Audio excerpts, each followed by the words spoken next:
سبحانه وتعالى عما يشركون.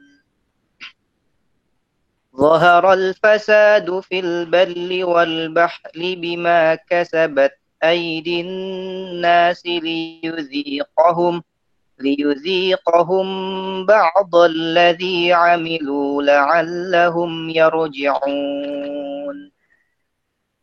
قل سيروا في الأرض فانظروا كيف كان عاقبة الذين من قبل كان أكثرهم مشركين. فأقم وجهك للدين القيم من قبل أن يأتي يوم لا مرد له من الله يومئذ يصدعون. من كفر فعليه كفره ومن عمل صالحا فلأنفسهم يمهدون. ليجزي الذين آمنوا وعملوا الصالحات من فضله إنه لا يحب الكافرين. صدق الله العظيم. والسلام عليكم ورحمة الله وبركاته. Waalaikumsalam warahmatullahi wabarakatuh. Terima kasih kepada Saudara Fadlil yang sudah membacakan sedikit ayat Al-Quran pada pagi hari ini. Semoga yang mendengarkan juga yang membacakannya mendapatkan pahala dari sisi Allah Subhanahu wa taala. Amin ya rabbal alamin.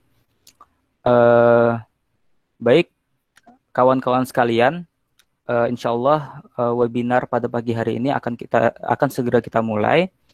Sebelumnya, saya akan sedikit memperkenalkan kepada kawan-kawan sekalian terkait narasumber yang akan memberikan ilmunya kepada kita semua.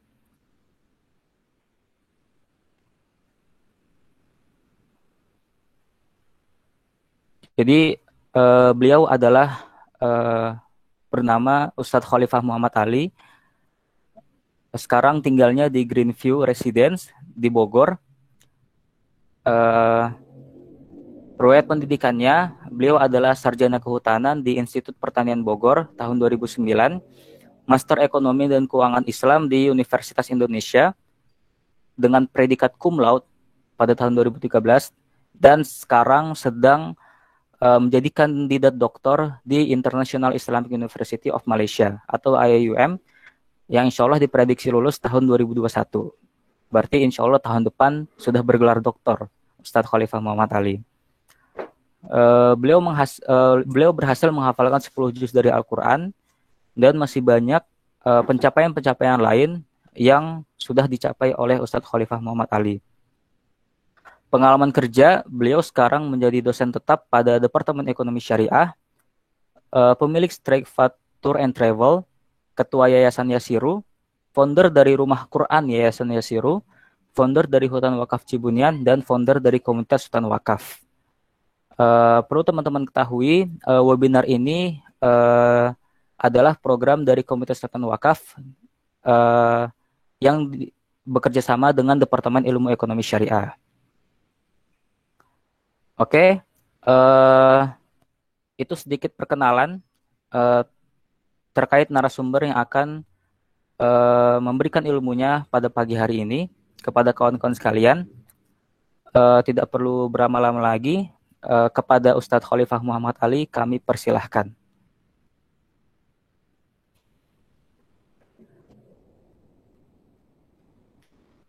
Oh ya, untuk kawan-kawan sekalian yang ingin bertanya, nanti akan dibuka sesinya di tengah-tengah materi berlangsung. Jadi silahkan teman-teman atau kawan-kawan sekalian yang ingin bertanya, silahkan menggunakan fitur chat yang ada di samping. Kepada Ustadz Khalifah, sudah siap sepertinya? Kepada Ustadz Khalifah dipersilahkan.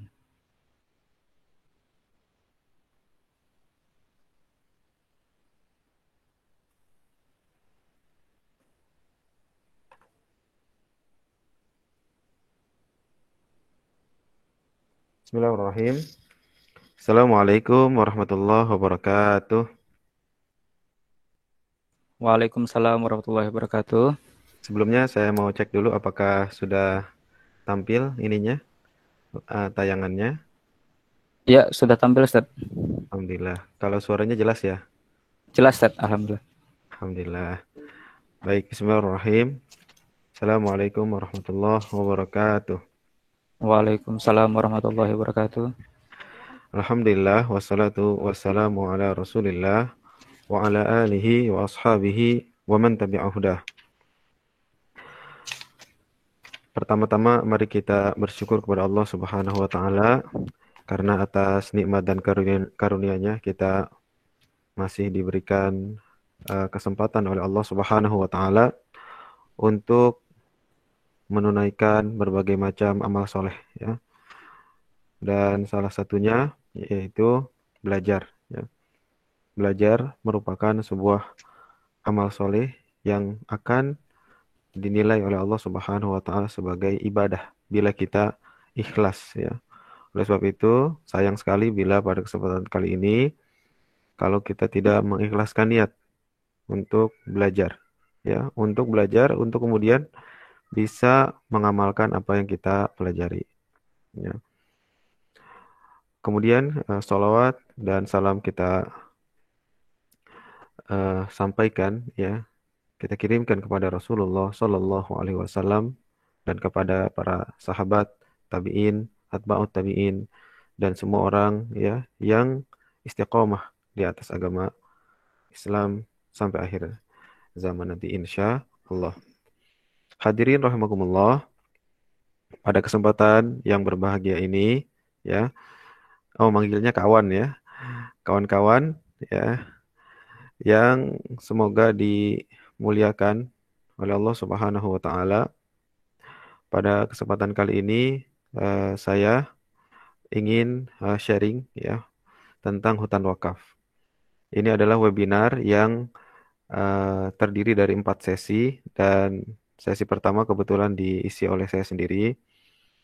Dan pada pertemuan yang pertama ini saya ingin mengajak ya kita semua untuk melihat hutan wakaf lebih dekat gitu. Ya, jadi sebelum kita membahas yang lain-lain, kita harus kenal dulu apa itu sebetulnya hutan wakaf. Ya, insya Allah pada uh, kesempatan ini juga kita akan sedikit membahas tentang sejarahnya dan juga praktik ya pengelolaan hutan wakaf khususnya di Indonesia gitu. Sebelumnya, nah seperti yang sudah diperkenalkan, nama saya adalah Khalifah Muhammad Ali. Saya merupakan founder di Hutan Wakaf Bogor dan sebetulnya juga merupakan seorang dosen di Departemen Ilmu Ekonomi Syariah Fakultas Ekonomi dan Manajemen IPB University. Kerjasama IPB dan juga komunitas Hutan Wakaf Bogor ya menghasilkan seminar ini ya. Dan juga para sponsor saya ucapkan terima kasih atas supportnya.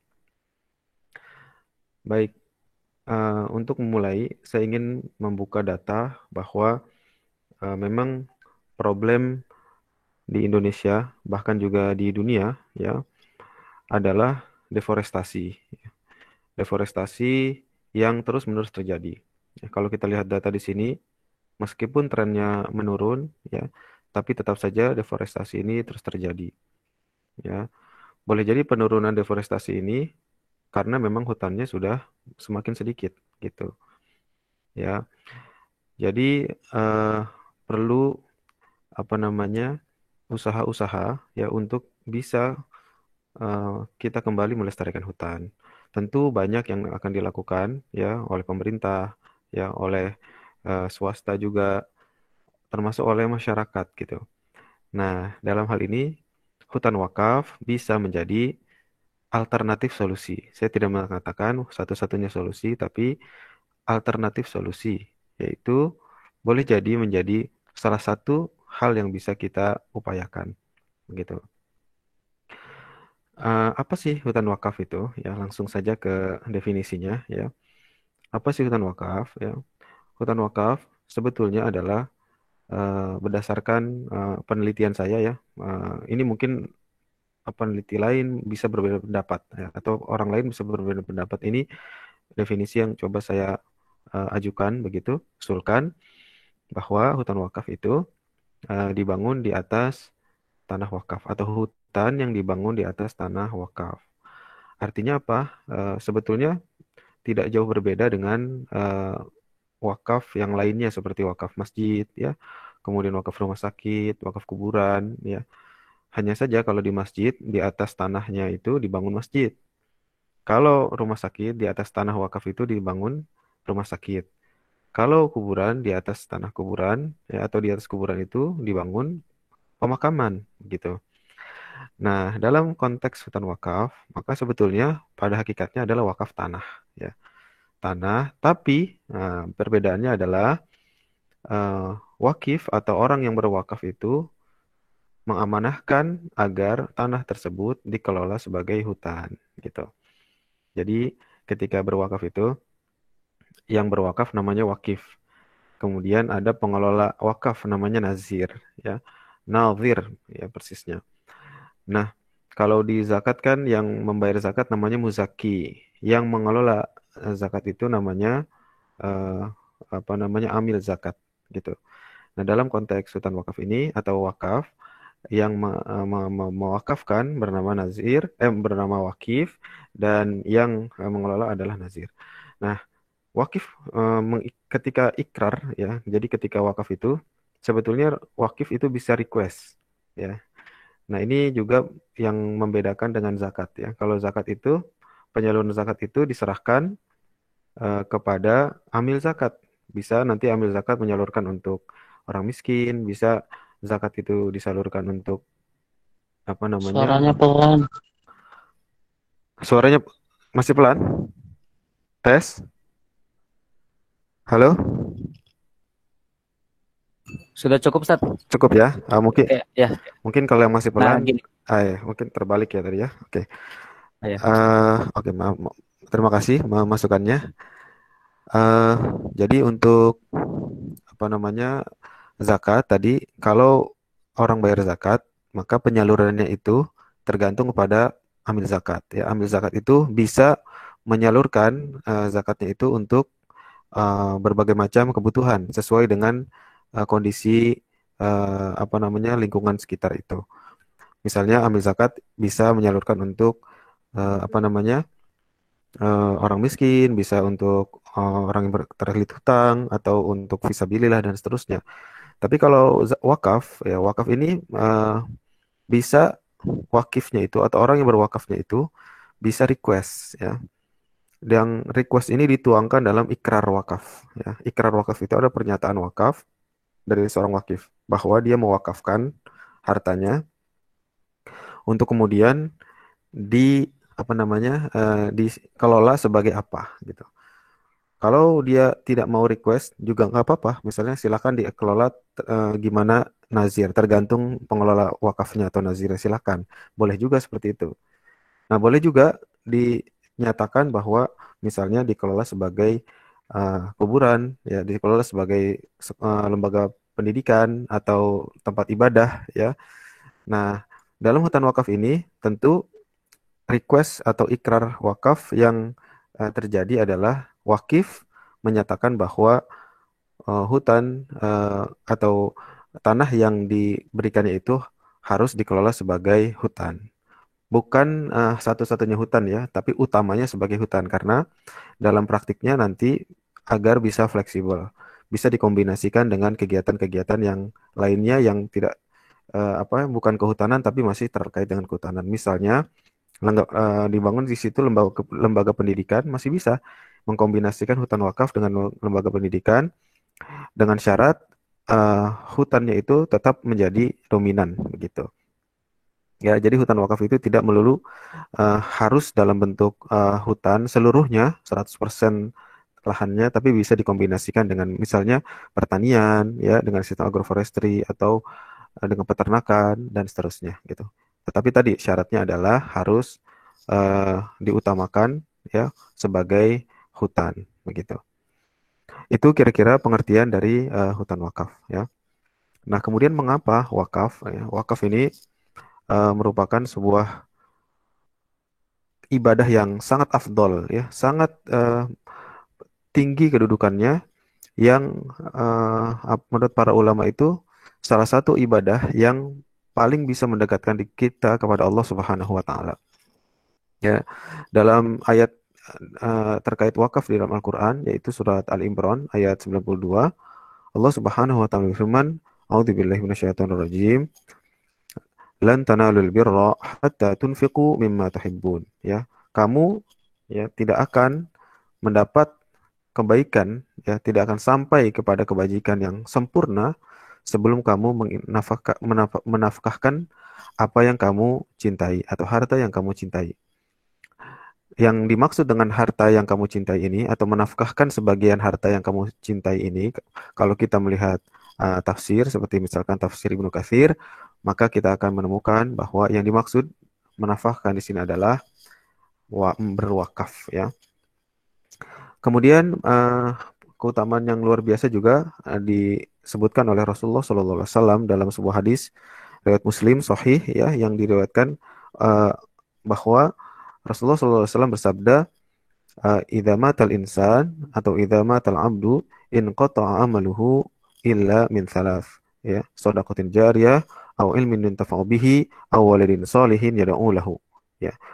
Kalau kita meninggal, ya, misalkan besok atau lusa atau tahun depan kita meninggal, maka semua amal kita itu akan terhenti pahalanya, ya, kecuali 3 amalan. Ya, yang pertama adalah sedekah jariyah, kedua ilmu yang bermanfaat, dan ketiga anak soleh yang mendoakan. Nah, yang dimaksud dengan sedekah jariyah di sini adalah wakaf, ya. Jariyah itu secara bahasa artinya sesuatu yang mengalir, ya, mengalir. Sedekah yang pahalanya terus mengalir, ya. Itu tidak lain dan tidak bukan adalah wakaf. Artinya, bila kita berwakaf, ya, maka pahalanya akan terus dikirim atau dicatat oleh Allah Subhanahu wa taala, ya, sebagai kebaikan untuk kita meskipun kita sudah meninggal dunia. Misalnya kita berwakaf masjid misalnya. Setiap orang sholat di situ, ya, walaupun kita sudah meninggal, setiap ada orang sujud di situ, setiap ada orang mengadakan majelis taklim di situ, setiap orang ada melakukan kegiatan sosial di situ, yang kegiatan-kegiatan kebaikan seluruhnya yang dilakukan di tempat itu, maka selama itu juga pahalanya terus mengalir, gitu. Dan dalam konteks hutan wakaf ini juga sama, gitu. Wakaf masjid sudah banyak, alhamdulillah, ya. Wakaf tempat atau lembaga pendidikan sudah banyak, alhamdulillah. Wakaf pemakaman juga sudah banyak, alhamdulillah. Nah, sekarang kawan-kawan ataupun hadirin rahimakumullah, kita dihadapkan pada sebuah masalah, yaitu deforestasi, yang kemudian bisa menyebabkan berbagai macam bencana. Seperti misalnya bencana di Bogor pada awal tahun 2020 ini, banjir, longsor, yang itu disebabkan oleh penggundulan di atas, ya, di hutan daerah hulu, sehingga terjadi banjir dan longsor, begitu. Oleh sebab itu, wakaf di sini bisa berperan, ya, berperan untuk menjadi solusi juga, gitu. Bahwa orang yang berwakaf berarti dia memberikan manfaat juga kepada masyarakat, ya. Dan keutamaan dalam menanam pohon ini juga disebutkan oleh Rasulullah Shallallahu Alaihi Wasallam dalam sebuah hadis riwayat Al-Bukhari, hadis sahih. Man ghorasa ghorsan, kata Rasulullah Shallallahu Alaihi Wasallam, au yazra'u zar'an, fayakulu minhu tayrun au insanun au bahimatun, illa kana lahu bihi sadaqah. Siapa yang menanam tanaman atau menanam pohon, kata Rasulullah sallallahu alaihi wasallam, fayakulu minhu tayrun au insanun au bahimatun. Kemudian ada burung ataupun ada manusia ataupun ada hewan yang makan dari sesuatu yang dihasilkannya, maka itu semua adalah dihitung sebagai sedekah, ya, sedekah jariyah. Ya, selama pohonnya itu masih berdiri, selama dia bisa memberikan manfaat, atau selama dia juga menghasilkan buah-buahan, maka selama itu juga orang yang menanamnya itu mendapatkan keutamaan, mendapatkan pahala dari Allah Subhanahu wa taala. Ya, subhanallah, sedekah. Jelas-jelas secara eksplisit, secara gamblang Rasulullah menyatakan bahwa menanam pohon itu adalah sedekah. Dalam hadis sahih riwayat Bukhari. Kalau saja menanam sebuah pohon itu merupakan sebuah amalan yang luar biasa, bagaimana dengan orang yang mencoba membangun sebuah hutan, yaitu yang tidak hanya 1 atau 2 pohon, tapi di situ ada ratusan atau bahkan ribuan pohon yang kemudian bisa menciptakan suatu ekosistem yang sangat penting untuk kelangsungan eh, hidup manusia di muka bumi ini. Di situ ada plasma nutfah, di situ ada obat-obatan, di situ ada tempat untuk satwa, ya, dan seterusnya. Masya Allah. Jadi memang eh, apa namanya eh, menanam pohon atau membangun sebuah hutan ini merupakan suatu kegiatan yang sangat bermanfaat sekali. Ya, dan itu juga termasuk wakaf yang pahalanya terus mengalir sampai mudah-mudahan sampai hari kiamat nanti insya Allah.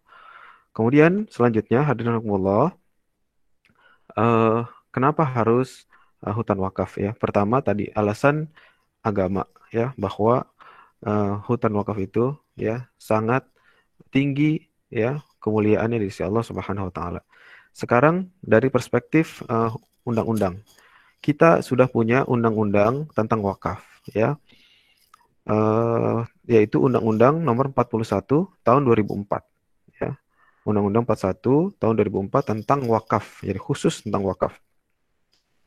Coba kita lihat di sini bahwa orang yang kemudian menjaminkan, menghibahkan, menjual atau mewariskan wakaf adalah tindakan pidana yang dendanya bisa mencapai 500 juta rupiah atau penjara sampai 5 tahun.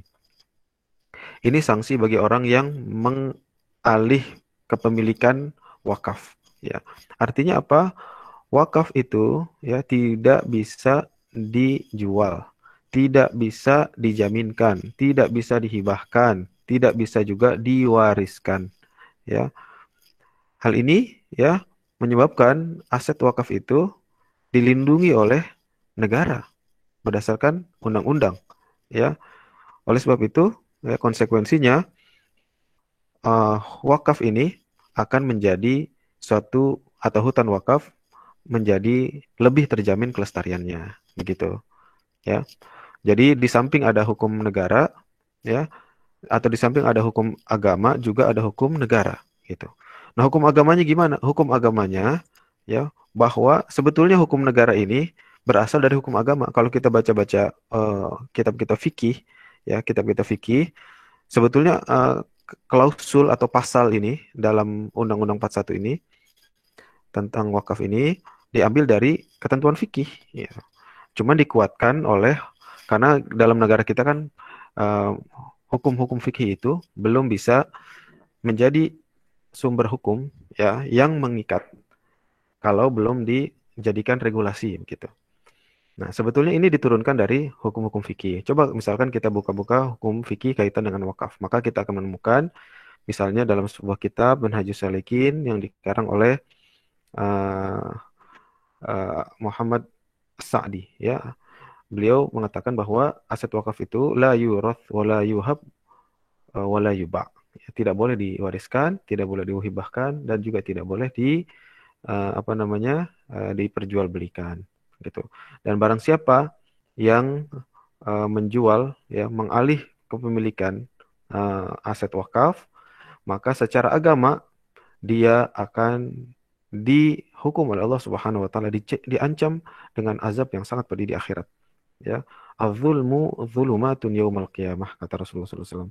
Itu sebuah kezaliman yang kezaliman itu akan menjadi sumber malapetaka buat dia di hari kiamat nanti. Jadi dari sini kita simpulkan bahwa wakaf atau hutan yang berbasis wakaf itu lebih terjamin kelestariannya. Menurut kami ya, hutan wakaf itu atau hutan yang berbasis wakaf itu lebih terjamin kelestariannya. Kenapa? Karena dilindungi oleh dua sumber hukum. Yang pertama adalah hukum negara dan yang kedua adalah hukum agama. Ya, hukum agama ada pidana, ada penjara. Hukum agama ya di situ ada azab yang sangat pedih bagi orang yang zalim gitu. Oleh sebab itu kita berharap hutan wakaf ini ketika sudah diwakafkan ya atau hutan yang sudah diwakafkan kita berharap akan bisa lestari sampai hari kiamat. Nah, ini tagline komunitas atau hutan wakaf Bogor ya. Kita punya tagline bahwa hutan wakaf adalah tentang upaya melestarikan hutan sampai hari kiamat insya Allah. Selanjutnya, kita sudah selesai ya membahas tentang definisi dan juga tentang apa namanya landasan filosofis ya. Sekarang kita masuk ke sejarah hutan wakaf. Ini berdasarkan riset kita, berdasarkan juga diskusi ya dengan kawan-kawan, kita mencoba menyimpulkan bahwa hutan wakaf itu bukan suatu yang baru ya. Hutan wakaf meski baru dikenal oleh orang-orang zaman sekarang ya, sebetulnya bukan merupakan suatu hal yang baru ya, melainkan suatu yang sudah lama eksis ya, bahkan sejak di masa Rasulullah Shallallahu Alaihi Wasallam gitu. Mengapa saya katakan sejak zaman Rasulullah ya? Karena sebetulnya eh, kita tahu bahwa di zaman Rasulullah ya tidak ada, atau saya tidak berani mengatakan tidak ada, tapi rasanya kalaupun ada sangat sedikit sekali hutan di tempat Rasulullah atau di Jazirah Arab di kala itu. Begitu. Oleh sebab itu, yang ada adalah kebun, ya seperti yang tampak pada gambar ini. Dan kalau kita baca tentang fikih wakaf itu, sebetulnya wakaf ini sudah ada di zaman Nabi Ibrahim alaihissalam, ya, bahwa aset wakaf pertama kali itu adalah Ka'bah Al-Mukarramah itu. Ya, di Makkah Al-Mukarramah itu ada Ka'bah, itu adalah wakaf juga, ya. Dan kemudian syariat wakaf di masa Rasulullah SAW turun, ya, seiring dengan turunnya ayat dalam surat Ali Imran tadi, ya, lan tanalul birra hatta tunfiqu mimma tahibbun. Hadirin rahimakumullah, ketika ayat itu turun, ya, para sahabat kemudian mendengar. Di antara yang mendengar adalah Umar bin Khattab radhiyallahu anhu dan juga Utsman bin Affan radhiyallahu taala anhu. Ya. Mohon maaf, bukan Utsman tapi Abu Talhah, ya, Abu Talhah. Dua sahabat ini mendengar ayat tersebut, ya, lan tanalul birra hatta tunfiqu mimma tuhibbun. Kamu sekali-sekali tidak sampai kepada kebajikan yang sempurna sampai kamu berwakaf. Nah, kira-kira begitu. Atau sampai kamu menyedekahkan apa yang kamu cintai, ya, bukan apa yang kamu sudah nggak suka lagi, ya. Nah, sahabat radhiyallahu anhu taala anhum memang orang yang luar biasa, ya. Ketika mendengar ayat tersebut, ya, mereka langsung memikirkan apa kira-kira lahan yang paling saya sukai, itulah yang kemudian yang saya sedekahkan, ya. Nah, kemudian apa yang dilakukan oleh Umar bin Khattab? Umar bin Khattab radhiyallahu taala anhu, ya, datang kepada Rasulullah SAW dan berkata, ya Rasulullah, saya dengar ayat lan tanalul birra hatta tunfiqu mimma tuhibbun, ya. Oleh sebab itu, sekarang saya punya sebuah kebun yang sangat subur, ya, di Khaybar. Ya, Khaybar ini dulunya dikuasai oleh orang Yahudi, kemudian diambil alih oleh umat Islam, dan kawasannya itu sangat subur, ya, sangat subur. Sampai kata Umar bin Khattab, saya belum pernah mendapatkan lahan sebagus itu, ya. Lahan yang sesubur itu. Tanahnya luar biasa bagus sekali. Artinya banyak tumbuh-tumbuhan yang ada di sana, ya, yang bisa tumbuh dan berbuah. Ini harta saya yang paling mewah, kata Umar bin Khattab. Kemudian hadirin rahimakumullah, ya, Rasulullah SAW mengatakan atau bersabda, in syi'ta habbasta al-asla wa tasaddaqta biha, ya, wahai Umar, kalau kamu mau, ya, subhanallah bahasanya Rasulullah, ya, in syi'ta, kalau kamu mau, ya, padahal ya hadirin rahimakumullah, kalau kita lihat, ya, Umar itu minta perintah, bukan minta saran, ya. Kalau minta saran mungkin pendapat Rasulullah bisa diterima bisa enggak gitu. Itu minta saran. Kalau ini minta perintah, terserah Rasulullah mau diapain aja. Tapi Rasulullah menjawabnya dengan sangat lembut, in syi'ta, kalau kamu mau, ya, habbasta al-asla wa tasaddaqta biha, ya. Tahan pokoknya dan sedekahkan hasilnya, ya. tahan pokoknya dan sedekahkan hasilnya ini adalah prinsip wakaf. Artinya, pokok harta yang disedekahkan itu tidak boleh habis. Jadi kalau ditanya apa sih definisi wakaf? Definisi wakaf langsung diambil dari hadis Nabi. Ya, menahan pokok dan menyedekahkan hasil. Artinya, yang kita sedekahkan itu atau yang kita wakafkan itu tidak boleh habis. Ya, yang boleh disedekahkan itu apa? Hasilnya yang dapat diproduksi dari aset wakaf itu. Contoh misalnya kebun Umar bin Khattab ini, ya. Bukan yang disedekahkan itu bukan tanahnya, tapi hasil panen dari kebun, gitu. Ya. Atau kalau misalnya wakafnya adalah sumur seperti wakafnya Utsman bin Affan, ya, yang disedekahkan itu bukan sumurnya, tapi yang disedekahkan adalah air dari sumurnya. Sumurnya harus tetap ada, tidak boleh habis. Inilah yang membedakan wakaf dengan sedekah biasa, ya. Kalau sedekah biasa, misalnya kita memberikan makan kepada fakir miskin, dengan misalkan memberikan nasi kotak kepada satu orang miskin, maka ketika sudah habis nasi kotaknya, maka pahalanya sudah selesai, ya. Tetapi kalau wakaf, ya, asetnya itu tidak boleh habis, ya. Oleh sebab itu memberikan makan nasi kotak tadi kepada fakir miskin tidak bisa menjadi wakaf, ya. Wakaf itu harus sesuatu yang asetnya itu bisa ditahan atau diproduktifkan, ya, tidak boleh habis, gitu.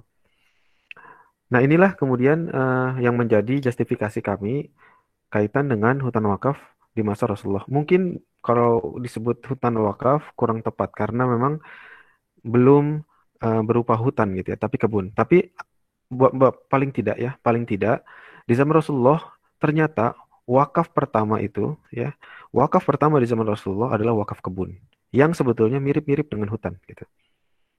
Ya, mirip-mirip dengan hutan. Di antara wakaf pertama, ya, di antara wakaf pertama di zaman Rasulullah, bukan wakaf pertama kali, ya. Menunjukkan bahwa Rasulullah SAW sudah memberikan contoh, ya, bahwa kebun juga bisa diwakafkan. Dalam hal ini, ya, dalam hal ini tidak jauh berbeda dengan hutan, begitu. Rasulullah SAW kemudian juga didatangi oleh Abu Talhah dan beliau juga mewakafkan sebuah kebunnya yang sangat subur, ya. Dan hadirin Allah, bagi yang mungkin belum tahu, ya, wakaf sumur Utsman bin Affan sampai sekarang masih eksis, ya, di Madinah. Ya, bila kita berkunjung ke Madinah, ya, di sana ada perkebunan yang terletak di sekitar atau di sekeliling sumur Utsman bin Affan, dan ini ceritanya sangat fenomenal, ya. Sumur ini dibeli dari seorang Yahudi yang menjual air sumurnya dengan harga yang sangat mahal, ya. Kemudian dibeli oleh Utsman bin Affan dan beliau membagi-bagikan airnya secara gratis. Singkat ceritanya seperti itu. Dan subhanallah, masya Allah, sampai sekarang sumurnya ini masih ada, masih mengalirkan air untuk mengaliri kebun kurmanya. Subhanallah.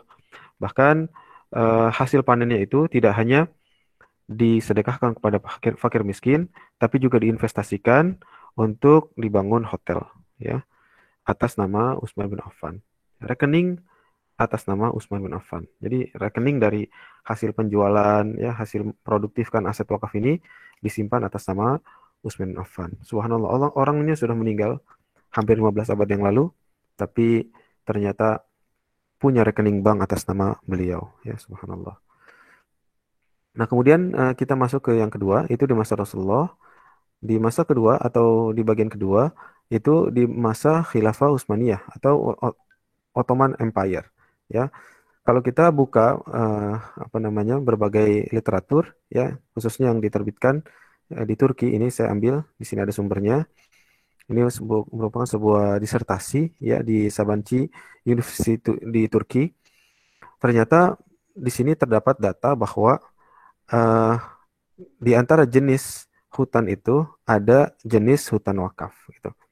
Ada hutan negara, ada hutan komunal, ada hutan private, ya, ada FKAF. Nah, FKAF ini jamak dari fakif, ya. Fakif ini adalah wakaf, ya, atau pious endowment, ya, atau Islamic Endowment begitu. Dan ternyata luasnya sudah mencapai lebih dari 100.000 hektar, ya, lebih dari 100.000 hektar. Tapi data ini disajikan atau ada pada tahun 1907, di mana kita tahu bahwa dalam sejarah Khilafah Utsmaniyah itu runtuh pada tahun 1924, ya. Artinya menjelang keruntuhan Khilafah Utsmaniyah.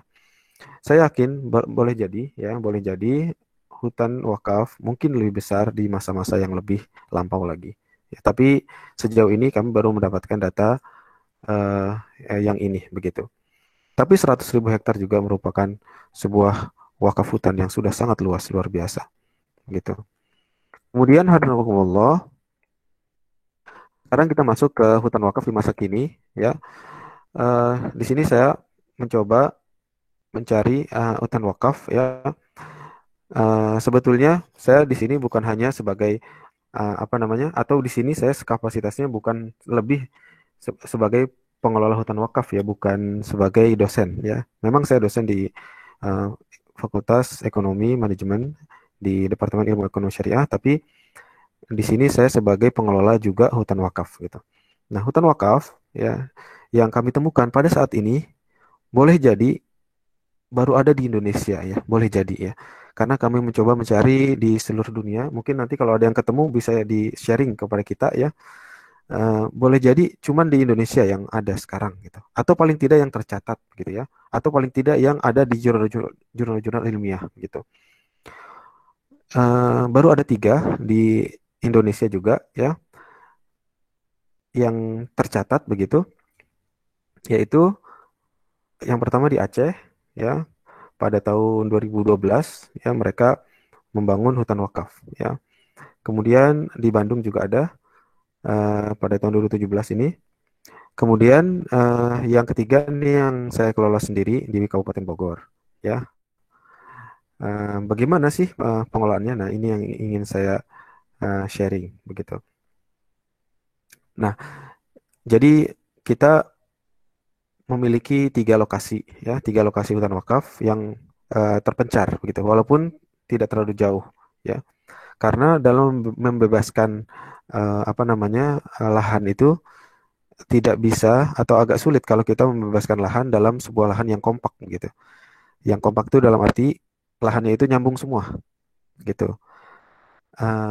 Dalam hal ini kita apa namanya membebaskan lahan yang mungkin untuk dibebaskan, ya. Nah, untuk yang pertama, jadi kita punya 3 lokasi, ya. Yang pertama adalah seluas, ya, atau lokasi 1 luasnya itu 1.500 meter yang kita peroleh pada tahun 2008 bulan November. Nah, ini hutan wakaf ini adalah hutan apa namanya hutan yang diwakafkan dalam bentuk wakaf tanah atau wakaf lahan gitu, ya. Jadi berbeda dengan 2 hutan wakaf yang lainnya. Kalau yang lainnya itu wakafnya itu dari uang, ya. Jadi orang apa namanya kita membuka donasi, kemudian donasinya itu kita kumpulkan, setelah cukup kita belikan lahan begitu. Itu namanya wakaf melalui uang gitu. Kalau ini adalah wakaf lahan, ya. Jadi ada seorang donatur yang apa ya, seorang wakif yang masya Allah dermawan. Kita doakan moga beliau, ya, selalu diberi kesehatan, ya, diberi apa namanya rezeki yang berkah, ya. Beliau mewakafkan lahannya seorang diri, ya, seluas 1.500 meter. Dan ini di sini kita terdapat sumber air. Kalau dilihat di foto di sini ada mata airnya, ya. Ini adalah sumber air yang dimanfaatkan oleh warga untuk keperluan sehari-hari, ya. Ini sangat bermanfaat sekali, masya Allah. Dan tidak jauh dari lokasi ada sungai yang begitu jernih, ya. Jadi kelebihan lokasi 1 ini ada sumber air dan airnya sangat melimpah. Rencana kita akan mengelola lokasi ini menjadi semacam arboretum mini, gitu, ya. Arboretum atau hutan mini, gitu. Kalau Nah, kalau dilihat di dalamnya, di sini ada saung ya. Saung ini dipakai untuk sekolah informal anak-anak desa. Ya, jadi sebetulnya kita sudah menanam pohon di sekitarnya ini masih kecil-kecil ya. Insya Allah suatu saat nanti akan teduh dan rimbun dan rindang gitu ya. Dan di sini eh, kita bekerja sama dengan mahasiswa dari Fakultas Kehutanan IPB. Mereka datang ke lokasi secara rutin untuk mendidik ya anak-anak di desa setempat untuk menjadi anak-anak yang lebih cinta lingkungan ya, cinta lingkungan, sayang sama alamnya ya, dan juga apa ya, mudah-mudahan nanti menjadi kader-kader ya yang bisa melestarikan lingkungan gitu. Nah, kalau mau tahu lebih lanjut mengenai aktivitas sekolah ini bisa membuka akun Instagramnya di Sekolah Rimbun Kecil. Dan ini sudah apa namanya pernah diliput oleh Net TV ya, Net TV. Oke, itu lokasi yang pertama. Lokasi yang kedua, ini kita beli. Beda tadi ya. Kalau tadi kita mendapatkannya dengan mendapatkan melalui wakaf lahan, ya wakaf tanah. Orang menyumbang dalam bentuk tanah gitu. Kalau ini melalui uang. Jadi kita kumpulkan uang, ya wakaf. Kemudian uang itulah yang kita belikan tanah. Nah, yang menarik dari lokasi yang kedua ini, kita apa nih bekerja sama dengan, kalau dilihat di foto itu ada kandang ternak ya di bawah hutan gitu. Jadi ada kandang atau peternakan di bawah hutan ya. Nah, bedanya dengan yang pertama juga, kalau yang lokasi kedua ini sudah rimbun ya. Jadi kita beli dalam kondisi sudah menjadi hutan gitu. Kalau yang pertama ini kita beli dari lahan yang mungkin dulunya hutan tapi sudah berubah jadi areal persawahan begitu. Kemudian kita mencoba menghutankan kembali gitu. Kalau ini memang eh, apa namanya hutan, dan bahkan lokasi kedua ini berbatasan langsung dengan Taman Nasional ya. Jadi di sebelah utara di tanah ini ada patok ya. Patok itu menandakan batas Taman Nasional. Persis patok itu terletak di antara tanah kita dengan Taman Nasional. Jadi hutan wakaf lokasi kedua ini bisa juga berfungsi sebagai penyangga Taman Nasional ya, penyangga Taman Nasional. Taman Nasional apa? Taman Nasional Gunung Halimun Salak ya, Gunung Halimun Salak. Luasnya 1.200 meter dan di situ sudah ada pohon-pohon berbuah, ada cengkeh, ada duren, ada aren ya, Masya Allah banyak sekali dan sudah menghasilkan, sudah apa ya, bisa memberikan manfaat ekonomi ya. Dan di sini juga tadi saya sudah sebutkan ada peternakan ya. Nah, sebetulnya peternakan ini sudah ada sebelum apa namanya, sebelum kita beli ya. Jadi ada warga setempat yang numpang di tanah tersebut untuk membikin atau membuat kandang ternak begitu. Dan setelah kita beli, kita tidak apa namanya, tanda kutip mengusir begitu.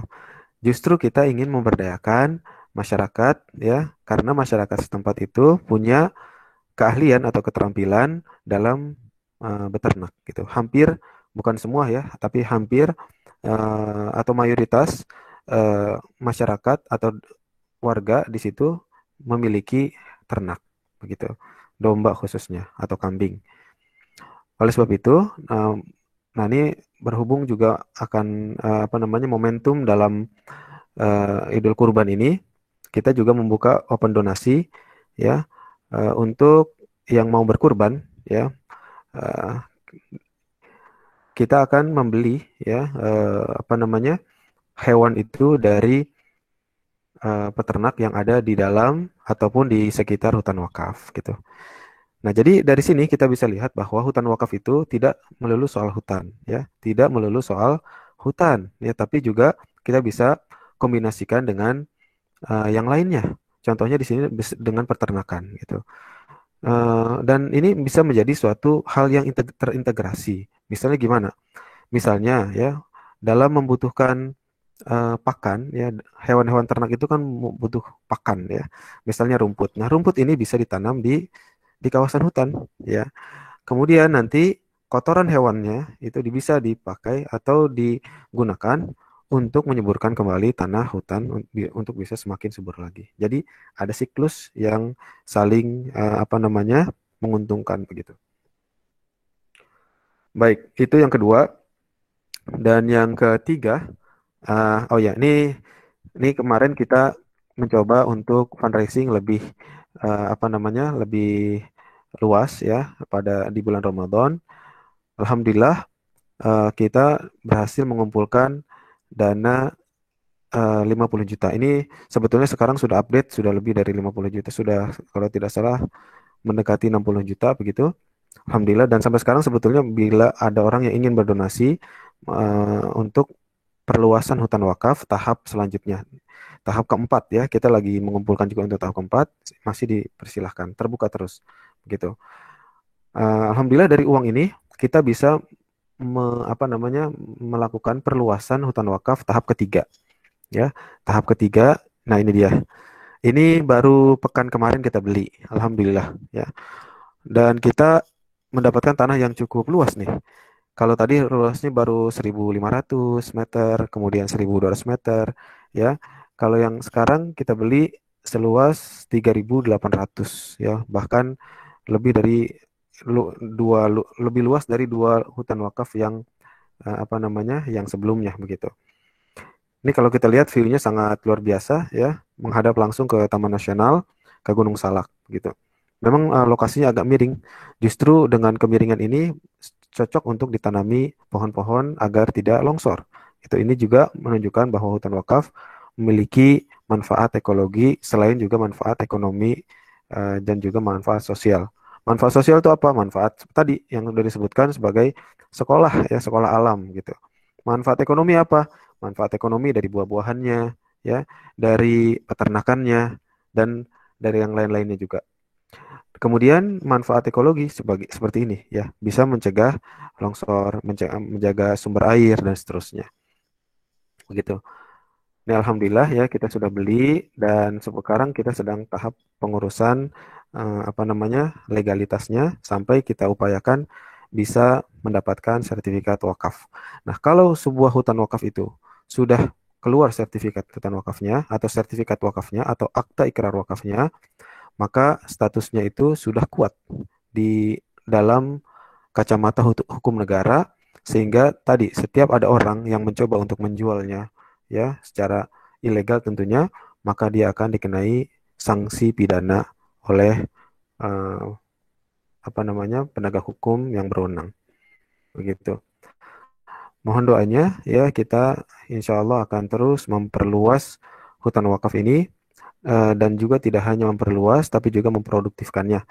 Dan saya mengundang nih kepada para peserta sekalian untuk ikut berpartisipasi nih dalam bentuk apapun. Bisa dalam bentuk donasi ya, bisa juga misalkan mau melakukan kegiatan penanaman misalnya. Itu silakan ya. Misalnya mau membantu kegiatan penanaman. Misalkan nih di lokasi yang ketiga kita punya lahan 3.000 lebih, hampir 4.000 ya. Misalkan ada yang mau menjadi relawan dalam menanam ya, silakan ya. Atau menyumbang bibit misalnya, silakan juga ya. Atau mau yang lainnya ya, silakan juga, tidak masalah. Jadi kita terbuka untuk berkolaborasi dengan siapapun dalam mengembangkan atau memproduktifkan hutan wakaf. Jadi dua yang kita kerjakan, pertama terus memperluas hutan wakaf, kedua memproduktifkan hutan wakaf yang sudah kita amankan, yang sudah kita beli ya begitu. Target saya pribadi dan yayasan, saya berharap ya sebelum saya meninggal dunia paling tidak kita sudah memiliki 100 hektar lah hutan wakaf gitu. Insya Allah ya, yang semoga itu juga menjadi amal jariah tadi yang pahalanya itu bisa terus mengalir walaupun kita sudah meninggal dunia. Amin ya rabbal alamin. Mungkin itu yang bisa saya sampaikan. Ini sesi pertama. Insya Allah pekan depan nanti akan disampaikan oleh para akademisi hutan wakaf. Saya sudah mengenalkan tentang hutan wakaf, apa itu hutan wakaf, sejarahnya, dan juga praktik hutan wakafnya. Ya, nanti pekan depan insya Allah akan diisi oleh para akademisi, ya, dan juga para akademisi dan juga pelaku ya pengelola lembaga wakaf, yaitu untuk pekan depan itu ada Ustadz Asep dan juga Ustadz Dr. Irfan, Ustadz Dr. Asep ya, dan juga Ustadz Dr. Irfan dan Dr. Sony ya. Beliau ketiganya adalah dosen dari IPB, dari Fakultas Kehutanan dan Fakultas Ekonomi Manajemen dan seterusnya. Mudah-mudahan ya bisa juga terus diikuti untuk bisa mendapatkan gambaran hutan wakaf yang lebih lengkap lagi. Wabillahi taufiq wal hidayah. Wassalamualaikum warahmatullahi wabarakatuh. Waalaikumsalam warahmatullahi wabarakatuh. Terima kasih kepada Ustadz Khalifah yang sudah menyampaikan materinya dengan baik kepada kita semua. Sekarang saya akan membacakan pertanyaan dari para peserta sekalian. Sebelumnya mohon maaf tadi saya ke restart, jadi chat-chat sebelumnya itu kehapus. Jadi dimohon kepada Pak Oding dan Pak Abdul Hakam atau penanya sebelum Pak Arsyad Arham bisa dikirimkan ulang pertanyaannya. Baik Ustaz, bisa kita mulai sesi tanya jawabnya Ustaz ya? Ya, silakan.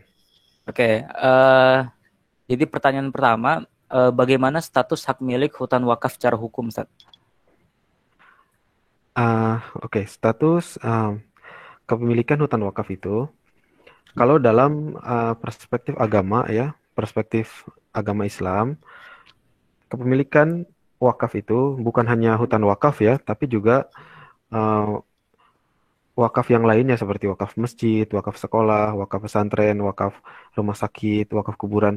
Ketika sudah diwakafkan, termasuk juga hutan wakaf, ketika sudah diwakafkan, maka pada hakikatnya kepemilikannya sudah berpindah dari kepemilikan pribadi ya menjadi milik Allah Subhanahu wa taala. Gitu. Jadi bukan lagi milik orang perorangan ya, ataupun termasuk bukan juga milik pengelola wakaf atau nazir. Ya, nazir itu bukan memiliki wakaf.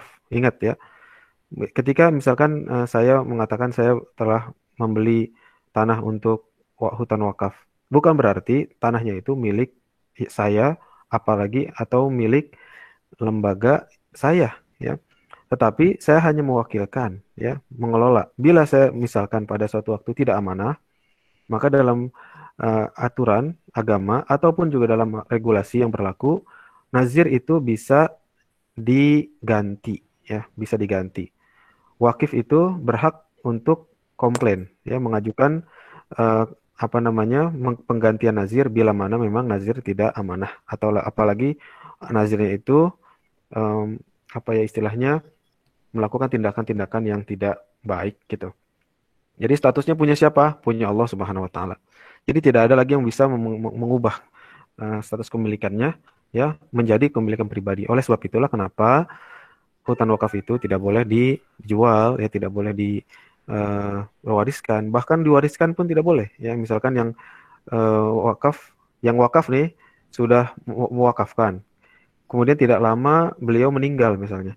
Ketika beliau meninggal, maka ahli warisnya dilarang untuk mengklaim harta yang sudah diwakafkan tersebut menjadi harta warisan begitu. Wallahu a'lam. Ya. Oke, jadi status hak miliknya adalah hak milik Allah ya, Ustaz ya. Jadi ya, betul. Bahkan pengelola wakaf sendiri pun tidak berhak untuk mengklaim bahwa itu milik dia ya, Ustaz ya. Betul sekali. Tapi dia punya kewajiban untuk mengelolanya secara produktif. Nah, ini jangan sampai salah ya. Jangan sampai kemudian harta wakaf itu sudah didapatkan tapi kemudian tidak dikelola secara produktif. Nah, ini menyalahi prinsip wakaf. Wakaf itu harus dikelola secara produktif. Ini prinsip penting. Coba kalau kita lihat praktek-praktek wakaf ya, seperti wakaf kebunnya tadi yang kita sudah bahas, wakaf kebun Umar bin Khattab ya, atau wakaf kebunnya Abu Talha ya, wakaf sumurnya Utsman bin Affan, semuanya adalah wakaf-wakaf yang produktif kan, yang tidak idle gitu, pasti memberikan satu manfaat bagi masyarakat gitu. Jadi bila mana ada satu wakaf yang tidak produktif, maka ini menyalahi disyariatkan atau tujuan dari wakaf itu sendiri gitu. Oke, baik Ustaz. Semoga pertanyaan tadi terjawab ya, Pak Arsyad. Lalu selanjutnya Ustaz, izin bertanya terkait mauquf alaih dari akad, ketika akad dari skema wakaf hutan ini untuk siapa dan dalam bentuk apa Ustaz? Maaf, gimana pertanyaannya? Jadi ketika akad dari skema hutan wakaf ini, peruntukan dari manfaat hutan wakafnya itu diperuntukkan untuk siapa dan manfaatnya itu dalam bentuk apa Ustaz?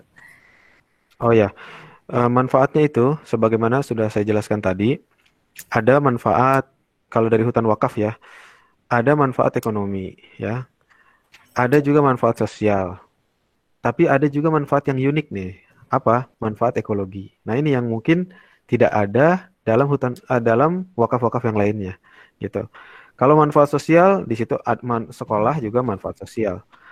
Manfaat sosial masjid juga ada manfaat sosial religius ya untuk kegiatan keagamaan ya. Manfaat sosial lain misalnya rumah sakit ya, di situ ada tempat orang berobat ya. Kemudian manfaat ekonomi ya. Manfaat ekonomi apa misalnya? Seperti pemenuhan kebutuhan sehari-hari, misalnya wakaf sumur. Itu juga manfaat ekonomi ya yang bisa dimanfaatkan oleh masyarakat, atau manfaat dari panen kebun. Nah, itu juga manfaat ekonomi untuk masyarakat gitu. Tapi ada manfaat yang mungkin dianggap sebagai, kalau saya bilang ya, manfaat yang unik, yang mungkin cuman ada di hutan gitu ya, hutan wakaf. Yaitu manfaat apa tadi? Ekologi. Ya, manfaat ekologi itu apa? Ya, kalau kita sebut saja semua manfaat hutan itu apa? Banyak sekali ya. Bahkan di balik manfaat ekologinya tersebut juga terdapat manfaat-manfaat yang lain seperti termasuk juga ekonomi dan sosial. Sebagaimana contoh misalnya tadi saya sudah sebutkan juga manfaat ekologinya apa? Udah pasti yang namanya hutan itu bisa mengatasi atau mengurangi potensi erosi, ya, mengurangi longsor, kemudian juga mengurangi banjir, ya, dan di saat yang sama juga hutan menyimpan air. Nah, ini luar biasa penting sekali, gitu. Kemudian juga yang sekarang lagi trending itu climate crisis misalnya. Ya, gimana hutan itu bisa mengurangi pemanasan global. Nah, ini menyerap karbon, ya. Ini juga sekarang menjadi isu yang sangat hangat ya di seluruh dunia tentang pemanasan global yang terus semakin panas nih, gitu. Itu manfaatnya. Terus, itu manfaatnya. Paling tidak ada 3 manfaat.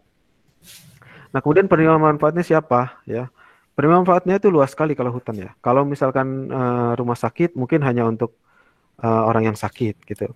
Kalau masjid tanpa mengurangi keutamaan wakaf masjid ya, tapi mungkin masjid hanya bermanfaat bagi orang-orang Muslim ya yang ingin melakukan ibadah begitu.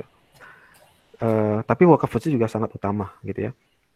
Tapi kalau hutan wakaf ini juga bermanfaat ya untuk semua makhluk ya. Bukan hanya orang Muslim, tapi juga orang non-Muslim. Bahkan bukan hanya manusia ya, tapi juga hewan atau binatang gitu. Burung ya, kemudian binatang. Kalau kita nanam pohon pinus misalnya, di situ nanti ada tupai ya punya rumah. Ya, di situ burung bisa bikin sarang ya. Lebah bisa bikin sarang di situ. Nah, luar biasa. Jadi, pemberian manfaatnya itu sangat luas. Tidak hanya manusia, tapi juga hewan dan juga tumbuhan itu sendiri. Tumbuhan-tumbuhan yang mungkin terancam punah ya bisa ditanam gitu. Nah, kita rencana untuk lokasi yang pertama itu kita akan tanami tanaman-tanaman langka ya. Kita insya Allah mau bekerja sama dengan Kebun Raya Bogor ya untuk menanam spesies tumbuhan atau pohon yang langka gitu. Makanya kita ingin menjadikan itu sebagai arboretum gitu. Terus manfaatnya selain itu juga bisa untuk masyarakat sekitar udah pasti. Misalkan ada manfaat ekonomi. Tadi ya manfaat ekologi itu sangat luas untuk semua makhluk hidup ya. Kalau manfaat ekonomi bisa untuk fakir miskin. Bisa untuk yang lainnya juga bisa. Ya misalnya gini. Misalnya kita akan melakukan suatu kegiatan bisnis di dalam hutan wakaf. Misalnya apa? Ekowisata. Boleh nggak begitu? Boleh ya. Wakaf itu justru harus dibisniskan. Nah, ini jangan salah. Jadi wakaf itu identik dengan bisnis sebetulnya. Orang yang tidak bisa membisniskan wakaf itu, terutama wakaf produktif ya, nanti tidak akan menjadi wakaf produktif gitu. Jadi sekali lagi perlu dicatat bahwa wakaf itu harus dibisniskan.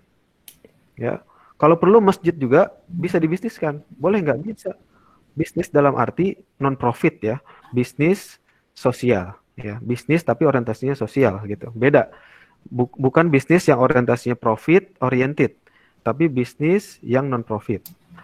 Misalnya gimana? Masjid, kalau kita lihat masjid-masjid ya, zaman sekarang itu udah banyak masjid yang dia memang masjid, tapi di bawahnya itu ada ruko, atau di sekitarnya dibuat juga ruko, atau di bawahnya di lantai paling bawah biasanya ada tempat yang disewakan untuk berbagai keperluan, misalnya untuk pernikahan. Nanti dari situlah masjid bisa mandiri. Itu jauh lebih bagus daripada masjid yang hanya mengandalkan keropak infak ya untuk kegiatan operasionalnya. Kalau misalnya sekarang nih, kalau kita lihat masa wabah kayak begini, banyak masjid yang kesulitan pendanaan tuh. Ya, kenapa? Karena jumatannya khususnya ini sekarang udah mulai lagi alhamdulillah ya. Beberapa bulan yang lalu ya tidak ada jumatan, tidak ada sholat, akhirnya masjid nggak ada pemasukan. Ya akhirnya masjid jadi kesulitan keuangan gitu. Nah kalau misalkan ada bisnis ya dia bisa lebih sustainable gitu. Jadi gitu. Nah hutan wakaf juga bisa kita bisniskan. Ya dibisniskan nanti keuntungannya itu kita pakai untuk kegiatan berbagai macam kegiatan terserah nazirnya ya. Misalkan untuk kegiatan santunan sosial ya kegiatan bisa juga misalkan gini lah kita bagi dua lah. Keuntungannya itu misalkan ada 100 ya, separuh misalnya kita gunakan untuk kegiatan perluasan atau pengembangan hutan wakaf itu sendiri, separuhnya bisa kita bagi misalkan untuk kegiatan-kegiatan yang sifatnya sosial. Sosial itu apa? Maksudnya kita kegiatan-kegiatan yang bermanfaat untuk masyarakat setempat. Misalnya untuk beasiswa ya, beasiswa pada anak-anak yang putus sekolah misalnya. Untuk kegiatan kesehatan ya, untuk kegiatan pendidikan, misalnya kita bikin sekolah lagi kayak di lokasi pertama itu ada Serincil, itu boleh juga, tidak ada masalah ya. Jadi agak fleksibel ya, dan mungkin juga lebih fleksibel daripada zakat ya. Kalau zakat kan penerimanya sudah ditentukan pada 8 asnaf atau 8 mustahik ya, atau 8 orang yang berhak menerima zakat. Tapi kalau wakaf itu bisa fleksibel. Jadi intinya wakaf itu harus diproduktifkan dan hasil produktivitas wakafnya itu, profitnya itu disalurkan untuk kegiatan-kegiatan sosial dan juga sebagiannya juga bisa dimanfaatkan oleh lembaga untuk menutupi kegiatan operasionalnya dan juga untuk pengembangan hutan wakafnya itu sendiri. Wallahu a'lam. Mungkin gitu. Oke, berarti intinya hutan wakaf ini banyak sekali manfaatnya dan banyak sekali orang yang dapat memanfaatkan hasil dari hutan wakaf itu ya Ustadz ya? Betul. Oke, lalu Ustadz, pertanyaan selanjutnya, bisa diceritakan nggak pengalaman Ustadz dalam menemukan orang yang mau mewakafkan tanahnya? Lalu, jika dilihat dari status hutannya, apakah hutan wakaf ini termasuk ke dalam hutan hak atau secara hukum masuk ke dalam status lain, yaitu tanah wakaf misalnya? Monggo Ustadz. Baik, yang pertama cerita tentang pengalaman pertama kali menemukan hutan wakaf atau donatur yang berwakaf. Nah, ini sebetulnya agak menarik ya. Ini berkaitan dengan kegiatan penulisan ya. Makanya saya menganjurkan kita semua untuk suka menulis ya, karena tulisan itu kadang-kadang bisa menggugah orang gitu. Kita nggak tahu-tahu tulisan kita kan sudah kita share, tahu-tahu ada orang yang tertarik dan kemudian orang-orang yang kemudian mau berdonasi. Jadi waktu itu ceritanya saya menulis sebuah artikel tentang hutan wakaf di media online ya, media online yang cukup besar untuk bidang ekonomi syariah, namanya Syariah News ya, syariahnews.com. Itu website yang memuat tentang berita-berita terkini kaitan dengan atau tulisan-tulisan ya yang berkaitan dengan ekonomi syariah. Waktu itu saya menulis di situ tentang hutan wakaf ya, keutamaannya ya, bahwa wakaf itu intinya saya mengatakan bahwa wakaf itu ya juga memungkinkan dibuat ya atau apa ya istilahnya dikembangkan dalam bentuk hutan ya, bukan hanya untuk tadi untuk rumah sakit, untuk masjid, untuk pesantren, untuk kuburan, tapi juga bisa dalam bentuk apa hutan gitu. Nah, apa namanya, eh, atas dasar itu kemudian ada seorang, saya nggak kenal tapi istri saya sih kenal, teman dekatnya istri saya. Kemudian beliau menyatakan bahwa beliau punya lahan seluas 1.500 meter ya di Desa Cibunian di Kecamatan Pamijahan, Kabupaten Bogor, dan beliau tertarik dengan tulisan saya dan beliau menyatakan ingin mewakafkan gitu. Ingin mewakafkan dan beliau mengatakan bahwa beliau emang orang kehutanan juga, usianya lebih muda daripada saya, tapi Masya Allah jiwa sosialnya sangat luar biasa ya. Seorang diri mewakafkan tanah yang cukup luas ya untuk ukuran satu orang gitu. Padahal beliau adik kelas saya, artinya belum terlalu lama lulus dari S1 gitu. Tapi sudah bisa mewakafkan lahan seluas 1.500 meter. Ya itulah kemudian menjadi modal awal buat kita di komunitas hutan wakaf Bogor untuk mengembangkan hutan wakaf. Alhamdulillah sekarang kita sudah memiliki 3 lokasi hutan wakaf gitu. Nah ini kira-kira cerita singkatnya. Kemudian apa nih status hutan? Dari status hutannya, Ustaz, apakah ini termasuk hutan hak atau hutan negara atau Nah malah ini tanah wakaf, Ustaz? ya jadi pertanyaan ini mungkin nanti akan bisa dijawab oleh lebih mungkin ya lebih bagus dijawab oleh nanti Pak Agus Tiana Kartasasmita. Beliau ini memang orang kehutanan ya, purna tugas di Kementerian Kehutanan yang menangani bagian pertanahan kehutanan. Nanti kita akan ada sesinya kalau nggak salah sesi ketiga ya, kaitan dengan pertanahan kehutanan. Tapi secara singkat begini, hutan itu dibagi menjadi 2 berdasarkan status kepemilikan lahannya. Hutan wakaf itu dibagi menjadi 2, yaitu hutan negara dan hutan hak, ya kan? Hutan negara artinya hutan yang dikuasai oleh negara, ya. Adapun hutan hak adalah hutan yang dibebani atas hak, ya. Di situ ada hutan adat, ya, dan termasuk juga yang lainnya. Nah, kalau hutan wakaf ini asalnya itu bukan berasal dari hutan negara, karena sepanjang yang kita tahu, hutan wakaf itu atau kita ini tidak boleh membeli hutan negara. Itu yang baru sepanjang yang saya tahu ya. Jadi kita tidak boleh membeli hutan atau lahan negara. Ya, kalaupun mau pakai biasanya hak guna, ya bukan tanah milik gitu.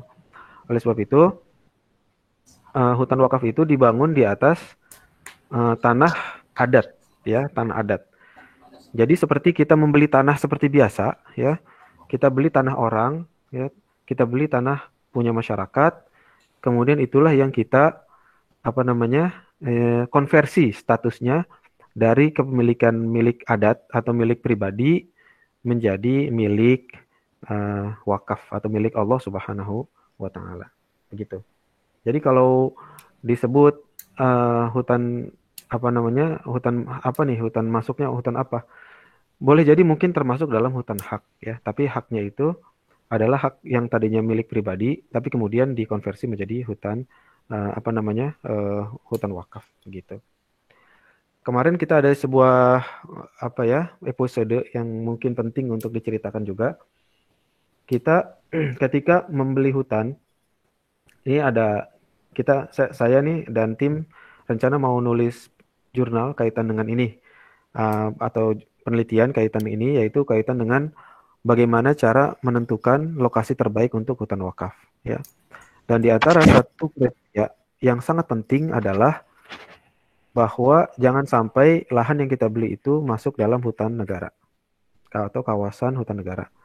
Nah, kemarin waktu kita mau membeli lokasi hutan wakaf yang ketiga, kita sudah survei ya ke sebuah hutan yang lokasinya sudah cocok, bagus ya, secara fisik bagus, sudah teduh juga, banyak pohon durennya, ya campur-campur pohonnya, tapi banyak pohon duren gitu, udah mulai berbuah lagi, harganya juga masuk ya terhadap budget.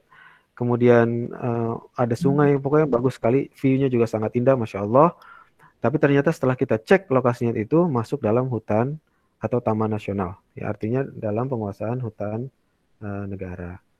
Atas dasar itu kita tidak bisa meneruskan transaksi dan kita mencari lokasi yang lain sampai akhirnya mendapatkan lokasi hutan wakaf ketiga yang kita beli sekarang dari masyarakat.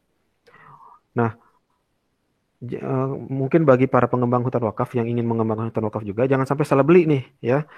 Saya menganjurkan, nah ini melalui kesempatan ini saya atau kita teman-teman di komunitas hutan wakaf tidak bermaksud untuk ayo menyumbang ke kami, kemudian ayo kita kembangkan hutan wakaf bersama kami. Enggak juga. Salah itu juga iya, tapi justru kita yang lebih kita inginkan adalah ayo kita sama-sama bangun hutan wakaf di tempat masing-masing gitu. Karena hanya dengan begitu hutan wakaf ini pertumbuhannya akan semakin cepat ya. Kalau misalkan cuman kami doang nih yang kerja ya, maka tentu kemampuan kita terbatas gitu. Kita ingin menginspirasi banyak orang di berbagai tempat di Indonesia ini untuk ayo sama-sama kita kembangkan hutan wakaf di daerah masing-masing. Tapi kalaupun merasa sulit ya sudah mau donasi ke kami juga kita terima, alhamdulillah gitu. Tapi kalau mau mengembangkan masing-masing silakan, insya Allah kita sudah memulai duluan ya dengan pengalaman-pengalaman yang kita miliki, kita siap untuk menjadi semacam konsultan lah ya, konsultan untuk siapapun yang ingin mengembangkan hutan wakaf di daerahnya. Dan insya Allah saya terbuka untuk menjadi ditanya jawab ya di luar forum seperti ini secara pribadi atau melalui akun di komunitas hutan wakaf kita. Insya Allah semuanya nggak ada biayanya, free gitu ya, seperti itu. Baik, Ustaz. Lalu ke pertanyaan selanjutnya, Ustaz. Jika ingin menginisiasi pembangunan hutan wakaf di satu daerah, bagaimana tahapan yang bisa dilakukan? Lalu mungkin juga langsung ke pertanyaan Kak Ani, karena mungkin relate juga. Dalam pengelolaannya itu, apakah nazir itu dapat mengajak ataupun merekrut aset wakaf yang tidak terurus di sekitar hutan tersebut, Ustaz? Gitu. Pertama tahapan ya membangun hutan wakaf ya. Untuk tahapan hutan wakaf ya, tadi yang paling pertama tentu kita harus punya dana dong ya kan untuk membeli hutan wakafnya itu atau punya donatur gitu. Jadi hutan wakaf ini bisa dibangun dari dua sumber donasi. Kalau berdasarkan pengalaman kita, yang pertama bisa dalam donasinya berbentuk tanah, bisa juga berbentuk uang gitu. Kalau berbentuk tanah ya alhamdulillah tinggal kita terima tanahnya, kemudian kita ubah statusnya dari kemilik pribadi menjadi wakaf gitu. Kalau dalam bentuk uang, misalkan ada orang menyumbang atau satu orang atau banyak orang menyumbang umpamanya 100 juta ya. Maka kita tinggal tentukan kita mau bangun hutan wakaf itu di mana. Nah, caranya gimana? Ya, tadi seperti yang sudah saya sampaikan sebelumnya, jangan sampai salah beli. Ya, jangan sampai apa? Salah beli. Salah beli itu gimana? Salah beli misalnya kita beli tanah, ternyata tanah yang kita beli tanah negara. Nah, ini susah. Tanah negara nanti nggak akan bisa diwakafkan, gitu. Sepanjang pengetahuan kita ya, hutan wakaf yang dibangun di atas tanah negara atau tanah yang sudah kita beli, padahal itu tanah negara tidak bisa diwakafkan, begitu. Atau tanah yang kita beli ternyata tanah sengketa. Nanti jangan sampai gitu. Jangan sampai kita salah beli tanah. Nah, ini sangat penting. Jadi saran saya ketika membeli tanah itu harus hati-hati sekali. Urusan pertanahan ini seringkali menjadi sumber masalah ya. Misalnya tadi tanah sengketa. Misalnya kita membeli tanah ternyata dalam masa sengketa. Akhirnya ketika kita sudah beli, kita sudah bayar lunas, tahu-tahu pemilik yang lain datang yang kita tidak tahu. Dan mengklaim itu adalah tanah kita, tanahnya. Nah, ini akan menjadi masalah gitu. Makanya kalau kita biasanya ketika membeli tanah itu selalu ada surat pernyataan tidak sengketa begitu. Nah, itu tahapan-tahapannya. Selanjutnya ketika sudah pertanahannya beres ya clear, sudah kita sudah dibalik, istilahnya sudah diubah statusnya menjadi wakaf, ya. Oh ya, eh, prosedur mengurus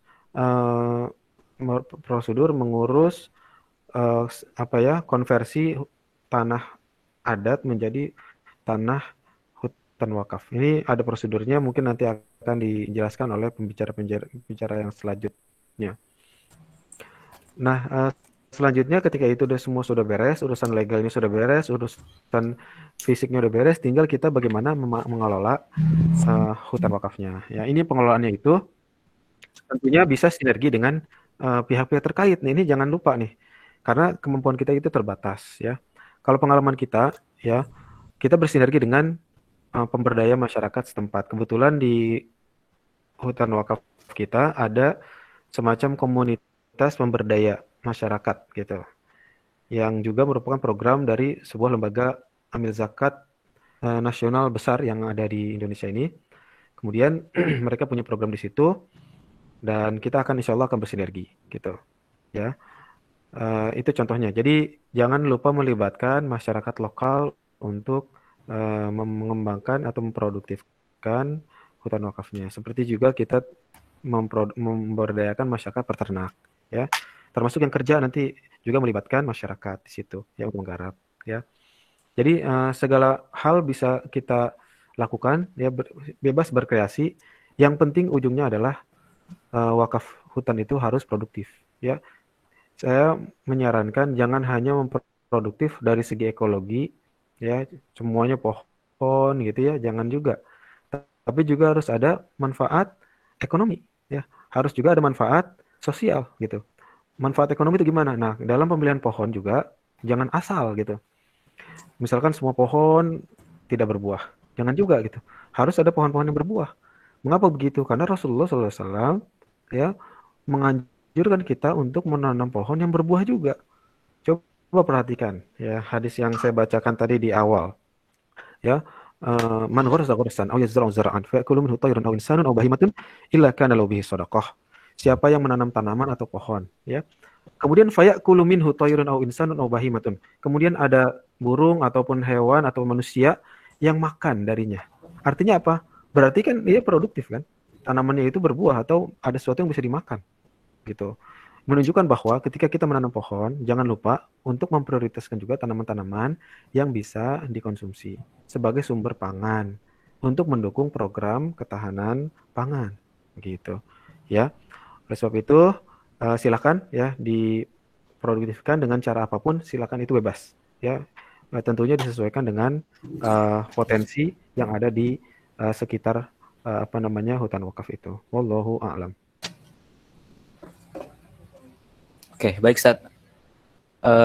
Lalu karena ini statusnya wakaf ya, hutan wakaf, biasanya di wakaf-wakaf itu ada semacam sertifikat. Mungkin kayak di wakaf uang ada sertifikat wakaf uang. Lalu untuk wakaf hutan sendiri, apakah ada sertifikatnya juga, Ustaz? Sertifikat dari yang mana nih? Dari Nazir atau dari mana? Mungkin dari sertifikat dari Nazir, Ustaz. Oh, kalau dari Nazir, sebetulnya sertifikat itu kalau dalam fikih, ya, bukan suatu yang wajib, ya. Akan tapi biasanya lembaga wakaf itu memberikan sertifikat sebagai bentuk tanda bahwa beliau sudah berwakaf gitu. Dan juga sebagai bentuk apresiasi, ya, terhadap kebaikan yang sudah dilakukan. Ya, jadi itu bukan suatu yang wajib, tapi bagus juga untuk dilakukan. Makanya di lembaga kita berupaya juga untuk memberikan sertifikat kepada seluruh donatur yang pernah berwakaf. Termasuk nanti insya Allah nama-nama mereka atau nama-nama donatur akan kita tulis di dalam semacam plang gitu ya. Jadi nanti ini kita sedang buat. Jadi di hutan wakaf itu kita bangun atau kita tanam sebuah plang besi gitu ya. Besi plat gitu. Kita tulis namanya, nama hutan wakaf, kemudian juga di situ ada nama-nama donatur, ya, untuk mengingat kebaikan-kebaikan dari mereka semuanya. Ya, begitu. Oke, baik, Ustaz. Jadi nanti para wakif akan diberikan semacam sertifikat dari Nazir, ya, Ustaz? Betul. Oke. Lalu Ustaz, Di wakaf hutan Bogor sendiri, maksud saya di wakaf hutan di Desa Cibunian, itu kira-kira hasil yang dihasilkan oleh hutan wakaf di sana ada apa aja, Ustaz? Mungkin dari sumber daya yang dihasilkan oleh hutan wakaf di Cibunian itu, Ustaz. Oke, yang dihasilkan tadi udah saya sebutkan sebetulnya tergantung kalau kita klasifikasikan berdasarkan manfaatnya ya. Misalnya pertama apa? Manfaat sosial dulu deh. Manfaat sosial itu kita punya sekolah kan, gitu. Jadi kita di samping juga mengolah hutan wakaf, kita juga mengelola sekolah. Dan ini kita perlu berterima kasih sebanyak-banyaknya kepada teman-teman mahasiswa Fakultas Kehutanan IPB yang rajin datang ke lokasi ya untuk menyelenggarakan kegiatan belajar mengajar kepada anak-anak di desa sekitar. Itu manfaat satu, manfaat sosial. Kemudian kalau bicara manfaat ekonomi ya, manfaat ekonomi kita sudah melakukan sebetulnya walaupun masih belum terlalu termanage ya, kegiatan agroforestry ya, berupa misalkan menanam jagung ya, kucai, jahe ya, kegiatan tanaman-tanaman yang kemudian bisa dipanen kemudian dijual dari tanah hutan wakaf itu. Ya, kemudian juga tadi sudah saya sebutkan manfaat ekonomi dalam bentuk peternakan misalnya. Kita mengizinkan peternak lokal untuk membangun kandang di dalam hutan wakaf. Silakan ya. Silakan bangun tanpa dengan catatan tidak boleh merusak hutannya. Kalau dilihat di foto itu, hutannya itu tetap lestari, tetap teduh ya, dia membangun kandang di bawah tegakan pohon gitu. Silakan boleh, tetapi nanti apa namanya? Kalau apa ya, kita bentuk kerjasamanya bisa juga dalam hal misalnya dalam Idul Kurban kayak begini, kita akan beli. Mereka silakan pakai tempatnya, bikin kandang di situ. Nanti ketika sudah waktunya Idul Adha, kita akan beli. Jadi di situ kita juga tidak hanya menyediakan tempat, kita membantu memasarkan atau marketing dari hewan ternak mereka, gitu. Oke. Itu manfaat ekonomi ya. Kalau manfaat ekologi jangan ditanya, banyak banget gitu ya manfaat ekologi. Oh, manfaat ekonomi lain misalnya yang kelupaan tadi adalah kita udah punya pohon banyak yang sudah berbuah ya. Di situ ada pohon cengkeh, ada pohon aren ya. Kemudian ada duren gitu ya, banyak ya. Dan rencana ke depan kita kalau sudah cakep ya, kita makanya lagi mencoba mengembangkan infrastrukturnya supaya bagus. Karena hutan wakaf kita juga bisa dilalui oleh mobil ya, sehingga juga berpotensi ekonomi yang besar, termasuk potensi ekowisata. Nah, gitu. Jadi kita rencana insya Allah ke depannya akan mengembangkan ekowisata di situ. Yang semuanya nanti kita bisniskan, tapi bisnis yang sifatnya sosial untuk yang uangnya atau keuntungannya itu akan kita putar lagi untuk kegiatan pengembangan hutan wakaf itu sendiri dan juga untuk kegiatan-kegiatan sosial di desa. Gitu. Itu manfaat ekonomi. Dan juga manfaat yang pertama adalah sosial, manfaat ekonomi. Kalau bicara manfaat ekologi banyak sekali ya. Di situ kita punya hutan yang tentunya kebetulan hutan wakaf yang kedua misalnya itu berbatasan langsung dengan di sebelah utara berbatasan langsung dengan Taman Nasional dan tanahnya itu cukup miring ya, agak miring. Bukan agak miring, lumayan miring gitu ya. Kalau naik ke atas tuh cukup kalau udah abi aja kayaknya agak ngos-ngosan tuh. kayak naik tangga itu. Udah pengalaman, Ustaz. Nah, di sebelah utara perbatasan dengan Taman Nasional, di sebelah selatan bawahnya itu berbatasan dengan pemukiman. Ya, pemukiman warga yang mereka itu direlokasi dari pemukiman yang lama yang tertimbun tanah gara-gara longsor. Gitu. Jadi memang desa Cibunian ini merupakan desa rawan longsor. Nah, dengan menjaga hutan yang ada di lokasi kedua ini, sama saja melindungi warga setempat dari potensi ya bahaya longsor lagi. Gitu. Umpamanya kita tebang itu semua hutan, karena kita udah beli kan sebenarnya secara hukum sah-sah aja orang itu tanah kita kan. Yeah. Kita mau buat sawah, kita mau buat rumah lagi di situ bisa-bisa aja. Tapi itu bisa meningkatkan potensi longsor lagi, kesian ya warga yang sudah pindah ke situ ntar kena longsor lagi. Itu salah satu contoh di mana hutan wakaf itu bisa memberikan manfaat ekologi. Ya, tentu juga kalau udah bicara hutan, udah pasti bicara masalah air bersih. Ketersediaan air yang lebih sustainable, kemudian juga ketersediaan udara yang lebih segar, ya, kemudian juga manfaat untuk satwa dan lain sebagainya. Ya, Allah. Oke, baik Ustaz atas jawabannya. Terima kasih atas jawabannya.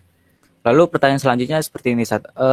Tadi kan Ustaz menyampaikan bahwasanya dalam mengurus status hutan wakaf itu harus diurus kelegalan dari tanah wakafnya.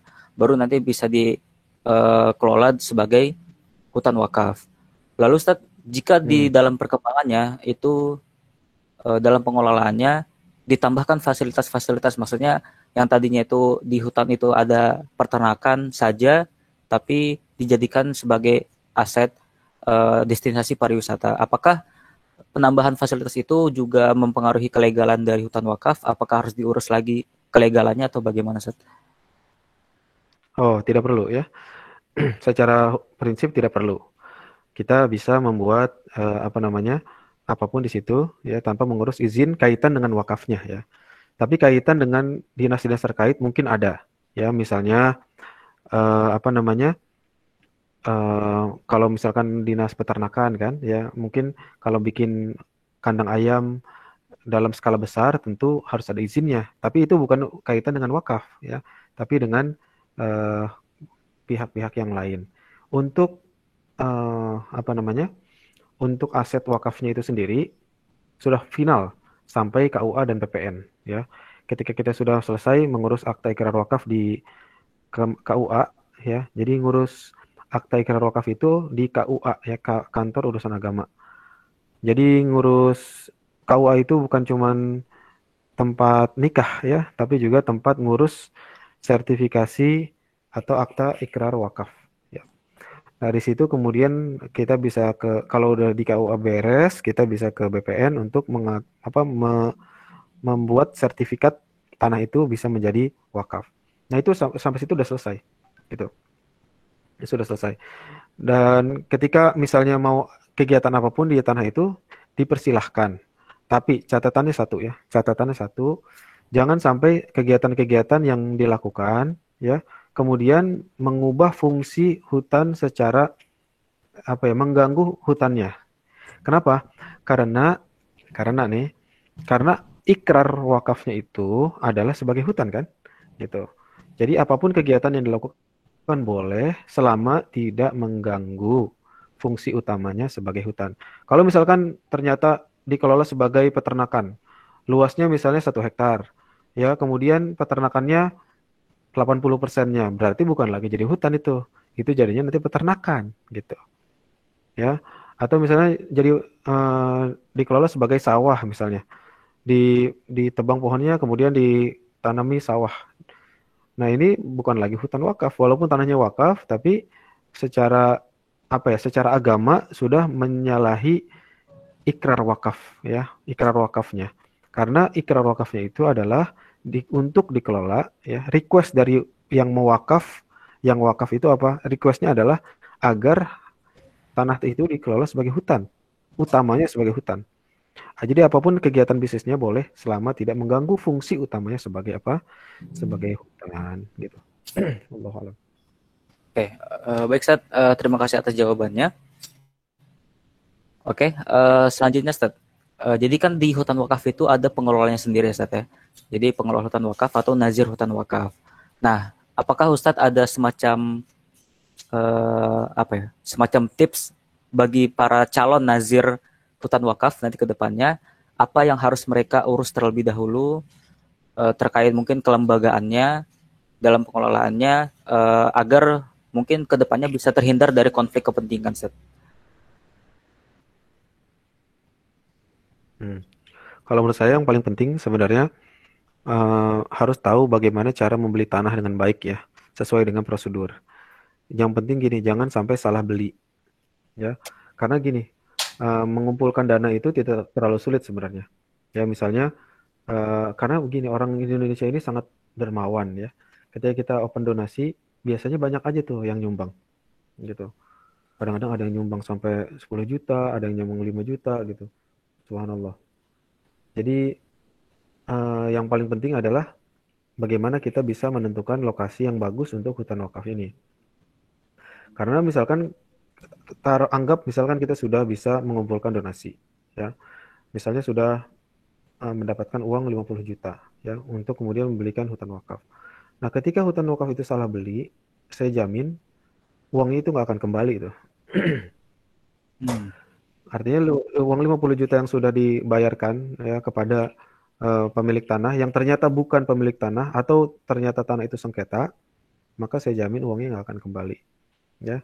Atau kemungkinan kecil lah kembali gitu. Misalnya uangnya udah kepake lah untuk bayar ini, bayar itu, ya. Akhirnya nggak bisa kembali juga. Padahal itu adalah uang wakaf yang harus dipertanggungjawabkan oleh siapa? Oleh pengelola gitu. Itu adalah amanah dari para wakif. Ketika misalnya kita salah beli, maka nazir harus tanggung jawab. Ya, harus tanggung jawab gimana? Harus gantiin itu uang wakaf. Cari karena akadnya itu untuk membeli tanah wakaf bukan tanah sengketa. Gitu. Ya, jadi saran saya pelajari bagaimana cara membeli tanah. Kalau yang sudah biasa beli tanah mungkin sudah bagus ya. Berarti tinggal bagaimana mengecek jangan sampai tanah hutan wakaf dibeli itu masuk tanah negara, kemudian tanah sengketa. Jangan sampai. Nah, kalau misalkan masih belum yakin, mungkin bisa minta bantuan notaris. Ya, biasanya notaris bisa membantu tuh urusan-urusan seperti itu. Nah, kalau sudah diamankan, tanahnya legalitasnya juga sudah aman, tinggal berpikir bagaimana cara memproduktifkannya. Ya, memproduktifkannya dengan cara yang mungkin sudah saya sebutkan contoh-contohnya sebelumnya. Ya, mungkin begitu. Oke.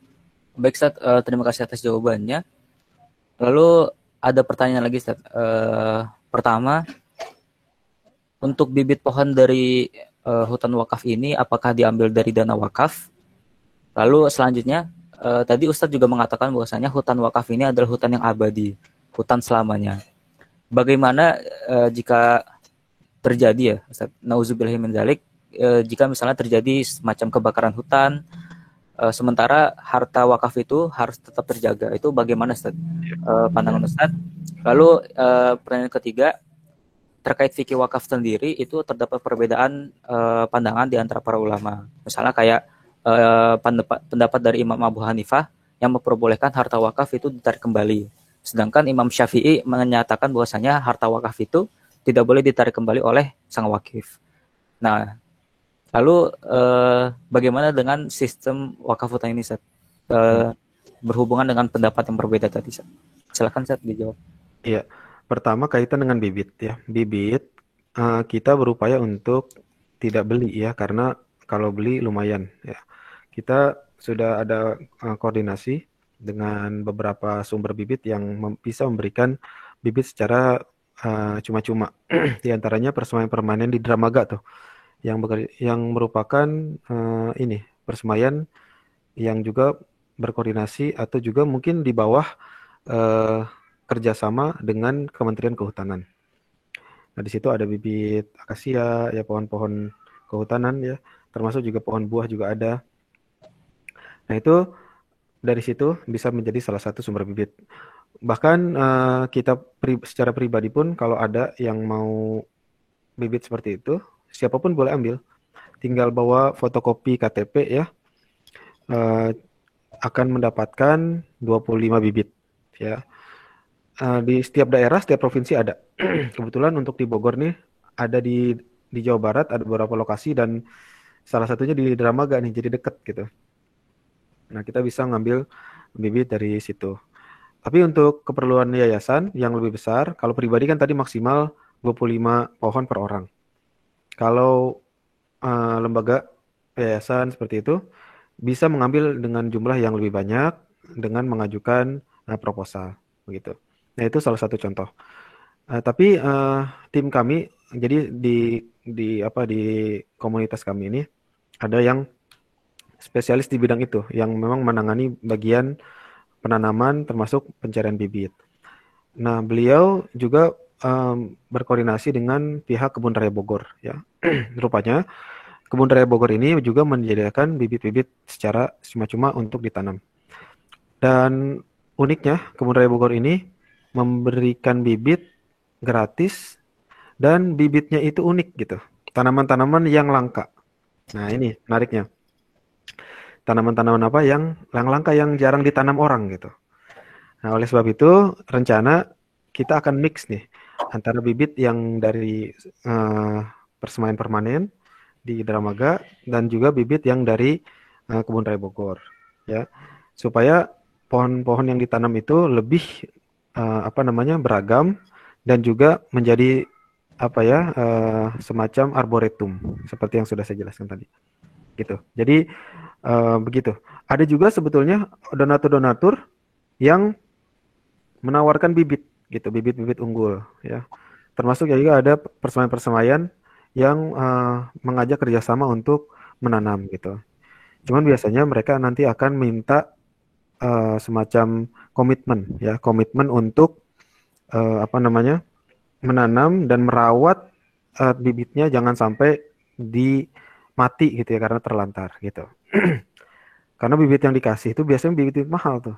Ya, kita juga pengen menanam tanaman-tanaman yang bagus ya daripada tanaman atau bibit-bibit yang kurang unggul kan sama ya istilahnya menanam bibit yang unggul dengan yang tidak unggul kurang lebih sama waktu nunggunya gitu.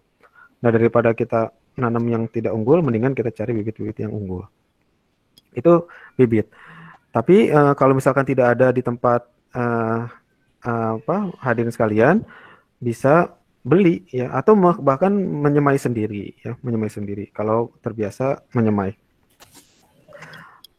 Oke, itu masalah bibit. Yang kedua kaitan dengan kebakaran hutan.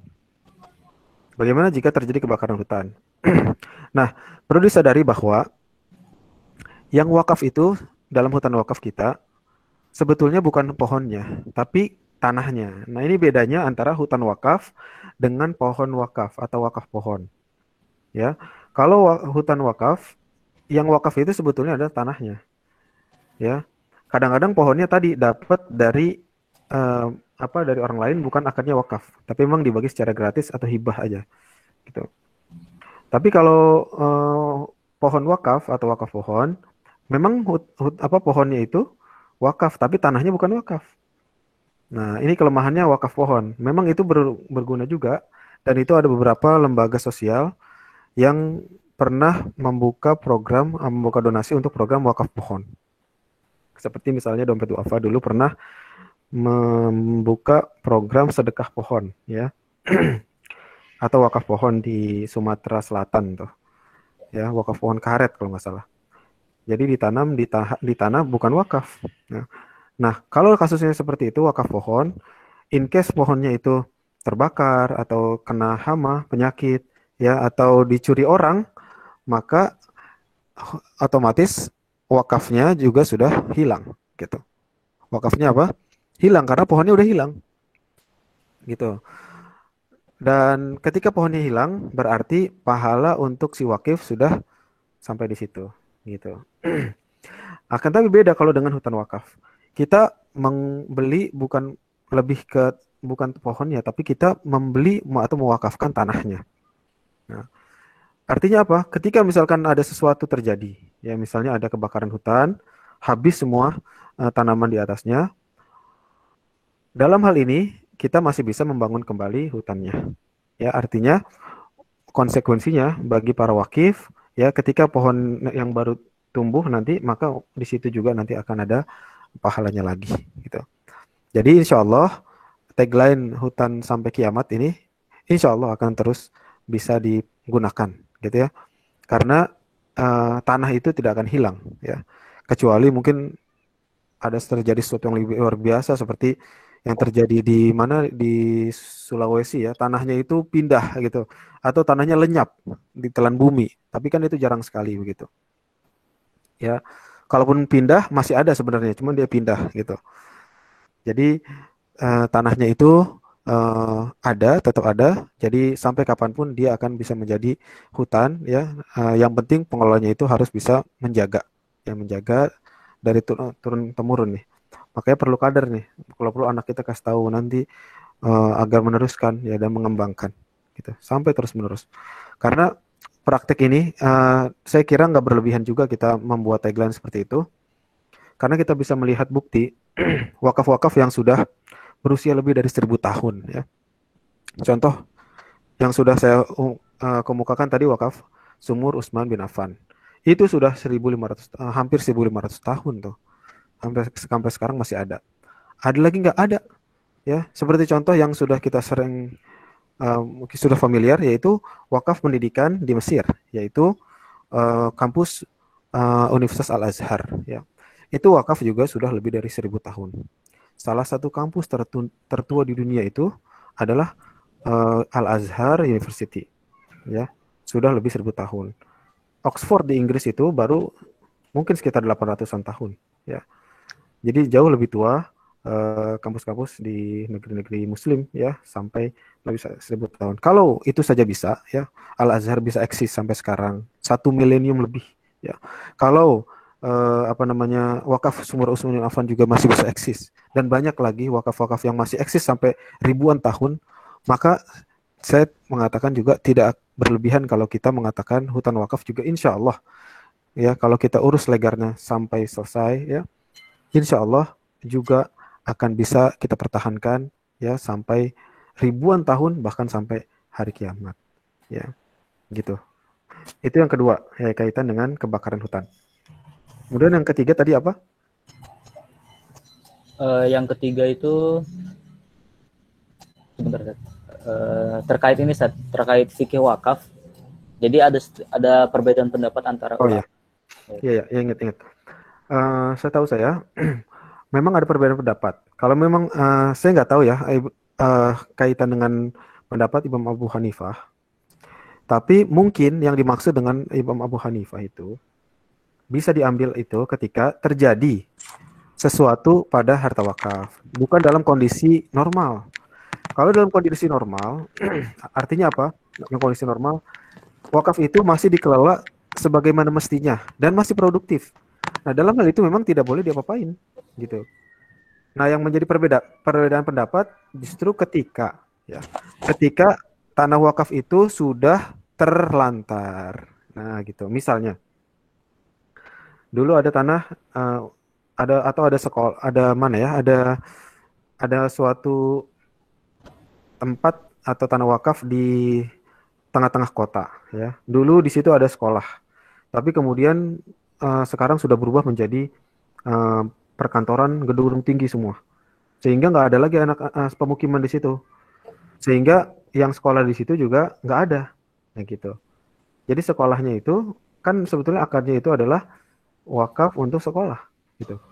Nah, kemudian di situ akan menjadi perdebatan tuh, apakah bisa kita jual tanah di situ untuk kemudian beli tanah di tempat yang lain, ya, untuk dibangun sekolah yang lebih produktif atau tidak. Nah, di situ terjadi perbedaan, gitu. Atau bisa juga perbedaan kaitan dengan nazirnya, yang amanah atau tidak amanah. Ya, pada prinsipnya dalam kondisi yang normal, wakaf itu tidak boleh ditarik kembali, irrevocable, ya, tidak boleh. Dan hal ini juga sudah dikuatkan oleh undang-undang, ya, oleh undang-undang di negara kita yang berlaku. Wakaf itu, sebagaimana yang sudah saya tulis juga tadi di presentasi, tidak boleh dipindah tangankan lagi, ya. Bahkan juga tidak boleh diwariskan, tidak boleh dijual, tidak boleh dihibah, dan yang lainnya. Pokoknya nggak boleh deh, gitu. Kecuali memang ada suatu kondisi yang memang sangat urgent, ya. Itu pun ya, kalaupun misalnya nih, ada hutan wakaf yang kemudian terkena dengan pembangunan jalan misalnya. Pada suatu masa di masa depan misalnya terpaksa hutan itu ternyata harus dibuat jalan, gitu. Sebagiannya kena misalnya untuk pembangunan jalan umum. Dalam hal kayak begitu boleh nggak? Boleh. Akan tapi itu ada prosedurnya, dan prosedurnya itu dijelaskan dalam undang-undang, ya, harus izin kementerian ini, kementerian itu, gitu. Dan juga bukan hanya boleh diambil, tapi harus diganti, ya. Jadi apa maknanya? Maknanya itu aset wakafnya itu bukan hilang, ya, tetapi dia pindah ke tempat yang lain, gitu. Yang menunjukkan tetap ada, hanya lokasinya yang berpindah. Tapi dalam kondisi seperti ini saya kira agak jarang ya. Gitu. Wallahu alam, itu mungkin jawabannya. Ada lagi? Sudah 5 menit lagi nih. Iya, Seth. Jadi karena waktu juga sudah mepet, Seth, tapi masih banyak pertanyaan yang belum terjawab. Jadi saya ingin bertanya ke Ustadz, apakah masih bisa dilanjutkan? Apakah Ustadz masih ingin melanjutkan atau gimana, Seth? Boleh. Mungkin 1-2 pertanyaan lagi. Oh, 1-2 pertanyaan lagi, Seth, ya. Oke, mungkin saya akan pilih secara random. Jika ada penanya yang tidak saya tanyakan kepada narasumber, bisa dialihkan ke DM Instagram dari Hutan Wakaf Bogor. Insya Allah pertanyaan dari kawan sekalian akan dijawab secara tuntas di DM IG Hutan Wakaf Bogor. Oke, mungkin ini Ustaz. Jadi apakah ada peran tersendiri bagi kita anak muda, misalnya kayak mahasiswa, untuk bisa memulai hutan wakaf ini, Ustaz? Kira-kira untuk para mahasiswa itu langkah pertama apa yang bisa dilakukan oleh seorang mahasiswa atau pemuda lainnya gitu. Kalau mahasiswa mungkin karena masih banyak energinya dan banyak waktu untuk menjadi relawan, saya kira bagus juga untuk menjadi relawan ya di tempat masing-masing untuk bisa melakukan kegiatan-kegiatan di hutan wakaf yang sudah ada. Karena biasanya kan kalau mahasiswa itu masih belum punya pemasukan ya kan, biasanya dia belum punya penghasilan karena belum bekerja ya, tapi punya tenaga dan punya waktu gitu. Jadi misalkan ada kegiatan penanaman, contoh konkret misalnya gini, misalnya ada mahasiswa di sini di Bogor misalnya mau melakukan kegiatan penanaman di tempat saya, silakan, saya izinkan, bahkan saya anjurkan gitu, terbuka, silakan menghubungi saya ataupun panitia untuk melakukan kegiatan penanaman. Jadi tetap ikut terlibat ya, tetap ikut berpartisipasi dalam kegiatan pengembangan hutan wakaf ya. Atau bisa juga menjadi relawan dalam fundraising gitu, dengan melakukan sosmed ya. Kan kalau mahasiswa kan biasanya sangat online ya, sangat connected gitu. Jadi bisa membantu campaign atau membantu fundraising, kemudian juga nanti dalam kegiatan penanaman atau pemeliharaan di lapangan. Seperti contoh misalnya tadi anak-anak Fahutan IPB yang sering ke lokasi untuk melakukan kegiatan pendidikan ya, atau sekolah ya, kegiatan pendidikan untuk anak-anak di sekitar hutan itu. Itu mungkin yang bisa dilakukan. Jadi dua ya, pertama membantu fundraising ya dengan menggunakan sosmed ya, kemudian yang kedua membantu kegiatan di lapangan ya bila memungkinkan, kemudian dalam bentuk dalam bentuk yang macam-macam, bisa penanaman, pemeliharaan, atau bisa juga vlogging ya, main-main ke hutan wakaf kemudian diviralkan gitu supaya orang-orang tahu bahwa ini ada hutan wakaf gitu, atau bisa juga kegiatan-kegiatan sosial pendidikan seperti yang sudah dicontohkan tadi. Nah, ini ada pertanyaan saya lihat ada satu pertanyaan dari teman sekelas saya nih, wah harus dijawab nih, yaitu Priyo Suprayogi. Nah, masih online gak nih orangnya nih? Mudah-mudahan masih ya. Beliau adalah teman sekelas saya dulu di Fakultas Kehutanan IPB, dan beliau sekarang bekerja di Kementerian Kehutanan ya. Jadi pertanyaan beliau ini bagus juga. Apakah diperbolehkan masyarakat di sekitar hutan wakaf memanfaatkan lahan di bawah tegakan untuk hasil hutan bukan kayu atau HHBK ya?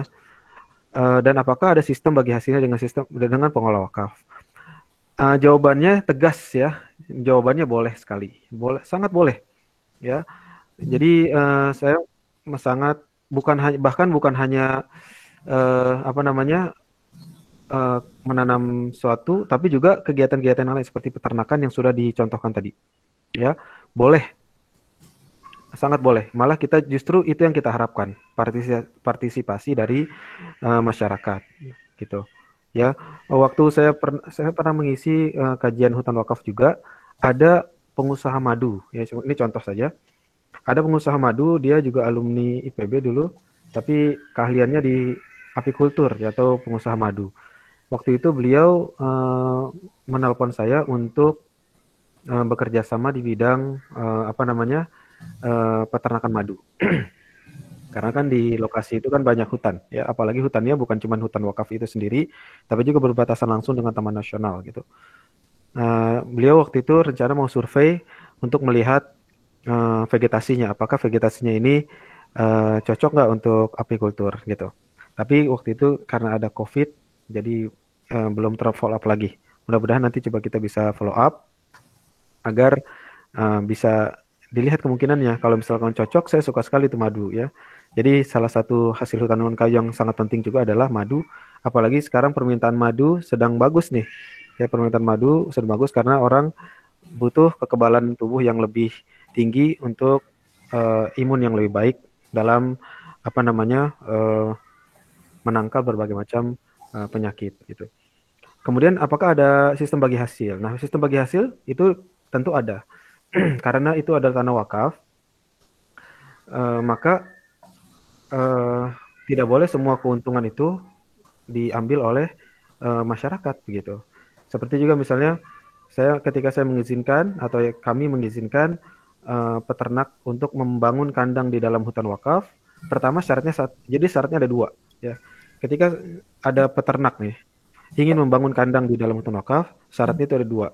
Yang pertama adalah satu, tidak boleh peternakannya itu mengganggu fungsi utamanya sebagai hutan. Gitu. Jadi jangan sampai menebang pohon. Kalaupun mau, jangan banyak-banyak gitu. 1-2 batang aja gitu kira-kira. Ya, usahakan jangan ditebang kalau perlu. Ya, kalaupun ditebang yang kecil-kecil aja, jangan besar jangan gitu. Pokoknya jangan sampai mengganggu fungsi utama sebagai hutan. Dan yang kedua, syaratnya adalah ketika nanti ada profit. Nah, perhatikan kata-katanya, ketika ada profit, ya, bukan harus ada profit. Beda ya. Ketika ada profit, maka nanti dibagi antara masyarakat yang melakukan kegiatan di situ dengan yayasan gitu. Misalnya 50-50 atau masyarakat 60, yayasan atau nazirnya 40 gitu. Itu tergantung kesepakatan untuk nisbah bagi hasilnya, tergantung kontribusi masing-masing. Tentu logikanya ya, masyarakat itu atau yang melakukan usaha itu lebih banyak atau lebih besar ininya bagi hasilnya karena dia melakukan berkontribusi lebih banyak kan. Kalau nazir kan hanya menyediakan kandangnya, menyediakan tempatnya gitu.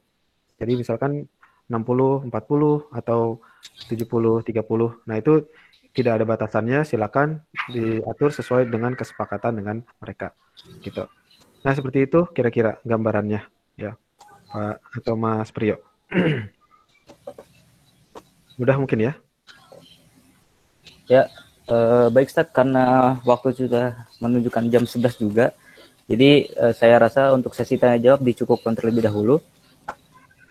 Jadi mohon maaf jika masih ada pertanyaan yang tidak bisa kami jawab secara tuntas, tapi kami tidak menutup kemungkinan untuk kawan-kawan sekalian mengirimkan pertanyaannya lewat DM Instagram Hutan Wakaf Bogor. Insya Allah akan kami jawab secara tuntas pertanyaan dari kawan-kawan sekalian. Oke, alhamdulillah kita sudah ada di ujung acara pada pagi hari ini. Mungkin saya ingin sedikit mereview dari materi Ustadz Khalifah, bahwasanya hutan wakaf ini merupakan salah satu ya dari solusi deforestasi.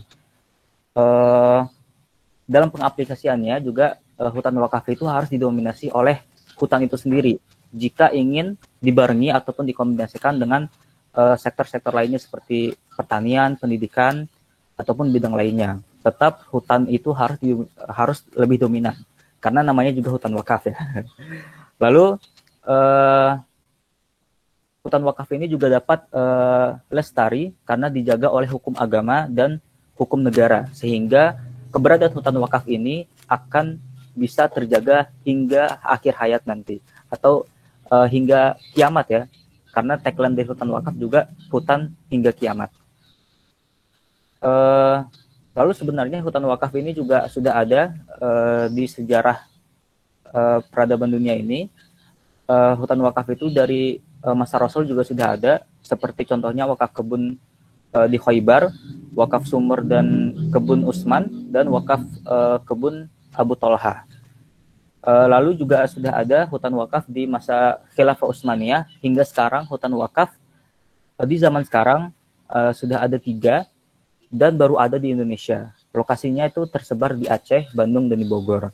Dan juga manfaat dari hutan wakaf ini sangat beragam dan banyak sekali penerima manfaat yang dapat merasakan manfaat dari hutan wakaf ini. Namun karena keterbaruan dari hutan wakaf ataupun di zaman sekarang hutan wakaf masih dianggap sebagai instrumen yang cukup asing karena keterbaruannya, jadi manfaat dari hutan wakaf ini masih belum terasa secara optimal. Maka dari itu kami dari Komunitas Hutan Wakaf mengajak kawan-kawan sekalian untuk bisa membangun hutan wakaf di tempatnya masing-masing, ataupun juga bisa bersinergi dengan kami untuk bisa mengembangkan hutan wakaf lebih luas lagi, sehingga penerimaan manfaat dari hutan wakaf dapat terasa secara optimal. Oke, sebagai penutup, saya sebagai moderator ingin menyampaikan bahwasanya Komunitas Hutan Wakaf Bogor juga memiliki berbagai program untuk bisa mengembangkan hutan wakaf. Seperti contohnya tadi sudah disebutkan oleh Ustadz Khalifah, kami membuka donasi untuk kawan-kawan sekalian yang ingin berkorban di Hari Raya Idul Adha nanti, dan 100% keuntungannya akan kami donasikan untuk pengembangan hutan wakaf Bogor. Dan juga masih banyak lagi program-program yang kami tawarkan kepada kawan sekalian. Dan untuk kawan-kawan sekalian yang belum memfollow akun Instagram Hutan Wakaf Bogor, silahkan untuk memfollow IG Hutan Wakaf Bogor. Dan juga jika teman-teman sekalian berminat untuk bergabung di Komunitas Hutan Wakaf Bogor, setelah webinar ini kami akan share link yang terhubung ke grup Komunitas Hutan Wakaf Bogor. Oke, mungkin Ustadz ada pernyataan akhir atau statement akhir? Ya, terima kasih atas segala perhatiannya. Saya mohon maaf bila mana ada hal-hal yang salah ataupun yang kurang berkenan. Insya Allah kita akan jumpa lagi pada kesempatan yang berikutnya atau pada sesi yang berikutnya. Dari saya, akhirul kalam. Wassalamualaikum warahmatullahi wabarakatuh. Waalaikumsalam warahmatullahi wabarakatuh. Oh ya, info terakhir bahwasanya webinar pada pagi hari ini sudah direkam dan nanti akan kami upload di akun YouTube Komunitas Hutan Wakaf. Jadi kawan-kawan sekalian bisa menonton ulang webinar pada pagi hari ini. Oke, saya rasa cukup untuk webinar pada pagi hari ini. Kita bisa tutup dengan bacaan hamdalah bersama-sama. Alhamdulillahirrahmanirrahim. Alhamdulillah. Dan doa kafaratul majelis. Subhanakallahumma wa bihamdika asyhadu an la ilaha illa anta astaghfiruka wa atubu ilaik. Ini baru webinar pada webinar sesi 1, masih ada 3 sesi lainnya. Jadi kami berharap untuk kawan-kawan sekalian bisa ikut kembali di sesi selanjutnya. Akhirul kalam, assalamualaikum warahmatullahi wabarakatuh. Waalaikumsalam warahmatullahi wabarakatuh. Waalaikumsalam warahmatullahi wabarakatuh.